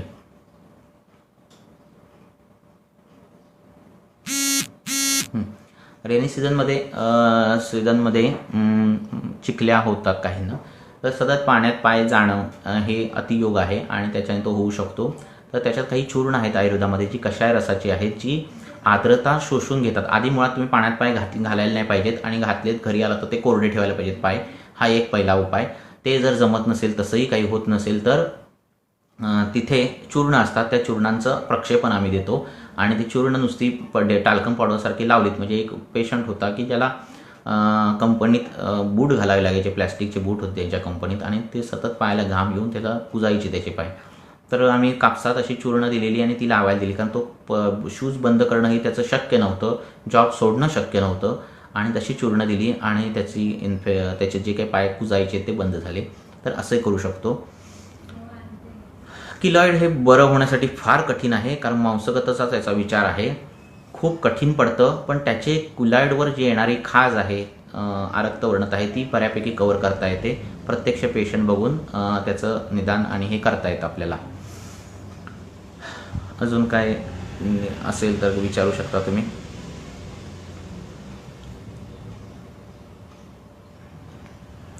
पायाला भेगा खूप पडत असतील आणि सतत जर पडत असतील तर तुम्ही एकतर त्वगत वात असं म्हणजे त्वचेत वात जाणं आणि त्याच्यातून त्वचा फाटणं असं निदान करू शकता आणि बाकीच्याही तुम्ही गोष्टी बघू शकता. तर भेगा पडणं हे कफ कमी झाल्याचं लक्षण आहे, घाम कमी झाल्याचं लक्षण आहे, हे लक्षात ठेवायचं. आणि मग भेगा कमी होण्यासाठी म्हणजे त्वगत वाताची ट्रीटमेंट काय तर अभ्यंग आणि स्वेदन, तर तसं तुम्ही सुरू करायला पाहिजे. अभ्यंग आणि स्वेदन ही चिकित्सा करायला पाहिजे. काही मलम मिळतात ज्याने रोपण होतो प्राणांचं, तर तशा पद्धतीचं करायला हवं. हे का होतं सतत जर होत असेल तर ती कुठल्या तरी त्वचाविकाराची सुरुवात तर नाही ना. जसं पूर्वरूपामध्ये सांगितले व्रणानाम अधिकम मूलम शीघ्रोत्पत्ती चिरस्थितीचं सांगितलंय, तर ते या पद्धतीचं तर नाही ना. हे कुठल्या त्वचाविकाराचं पूर्वरूप तर नाही ना. तर तसं असेल तर तशीही तुम्हाला विचार करावा लागतो आणि पोटातून औषधं द्यावी लागतात.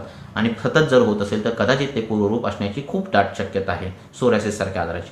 तर तुम्ही त्याला त्वचाविकार म्हणून चिकित्सा करा आणि पोटातून औषधं सुरू करा.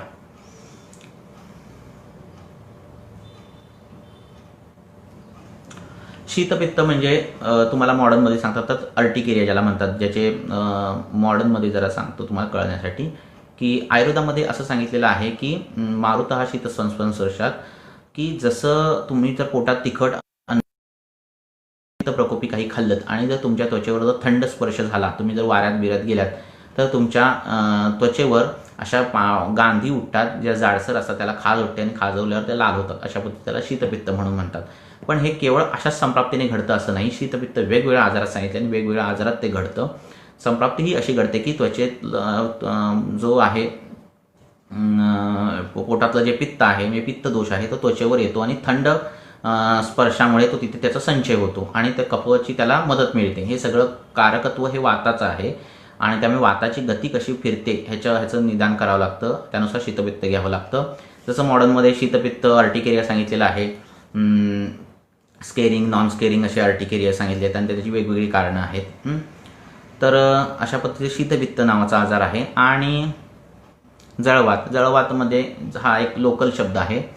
तर पायाची आग होणं आणि पायाची आग होणं, मध्येच फोन येत आहेत म्हणून जरा डिस्टर्ब होते. पायाची आग होणं, पायाला भेगा पडणं अशा पद्धतीचं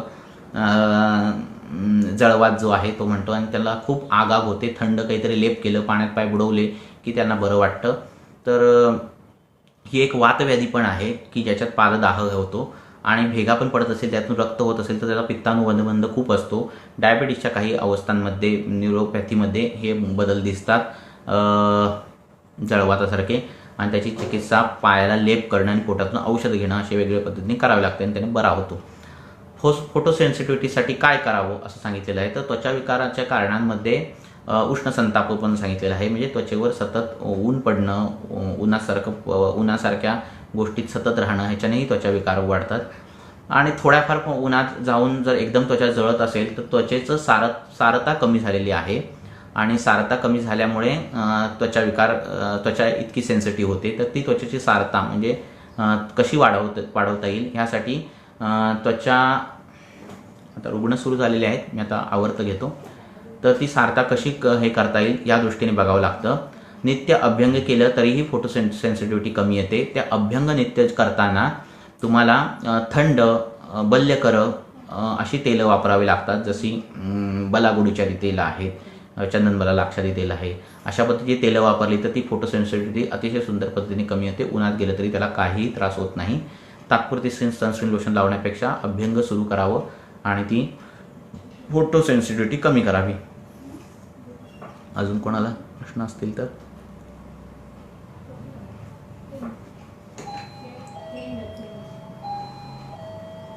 अजून कोणाला काही प्रश्न असतील एक प्रश्न घेतो आणि थांबवतो.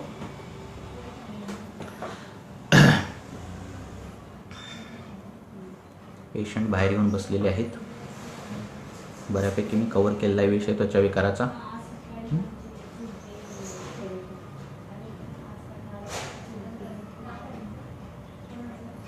एवढं दीड तास मला ऐकल्याबद्दल धन्यवाद. मध्ये मध्ये खंड पडला नेटवर्कमुळे आणि फोन जे येत आहेत ते सगळे कट केलेत. आता अजून काय तुम्हाला विचारायचं असेल तर तुम्ही विचारा. वैद्याचं डायग्नोसिस हे वेगळं असतं, हे लक्षात ठेवा. तुमची त्वचा कुजत असेल तर तो मांसगत पित्त करतो डायग्नोसिस. तो मांसगत रक्त आहे का, अशा पद्धतीने तो विस्फोटक आहे का, अशा पद्धतीने तो डायग्नोसिस करतो आणि त्यानुसार चिकित्सा देतो. आधुनिक वैद्यशास्त्रातलं निदान म्हणजे डायग्नोसिस आणि आयुर्वेदाचं डायग्नोसिस एक अतिशय भिन्न असू शकतं. एकसारखं पण असू शकतं आणि खूप भिन्नही असू शकतं. त्यामुळे तुम्ही प्रत्येक रुग्णाने जो बघत असेल हे व्हिडिओ, त्यांनी आपलं एक ओपिनियन हे आयुर्वेदिक वैद्याचं जवळच्या घ्यावं आणि आपला त्वचा विकार हा कायमचा बरा करावा. 2 मिनिटं संपवत होता इथलेच आहेत ना. तर त्वचा विकार हे करावा, जवळच्या वैद्याला दाखवावं. आणि श्वेता,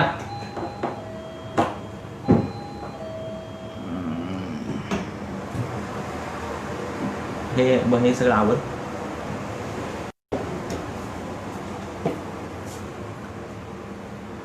हां, तर दीपनपाचन आपल्याकडे रक्तपाचक आहे, मांसपाचक आहे. आपले हेतू कसे घडले आहेत रुग्णाचे, तर त्यानुसार रक्तपाचक द्यायचे, मांसपाचक द्यायचे हे ठरवायचं. शीतपाचक, उष्णपाचक असे तुम्ही भेद करू शकता, त्यानुसार तुम्ही ते देऊ शकता. हेही आपण आपल्या वैद्यांच्या ग्रुपवर त्याची चर्चा करू. सर्वसामान्यांसाठी हे असल्यामुळे मी खूप डीपमध्ये काही बोलत नाही आहे. आता आपण आवर्त घेऊया. धन्यवाद.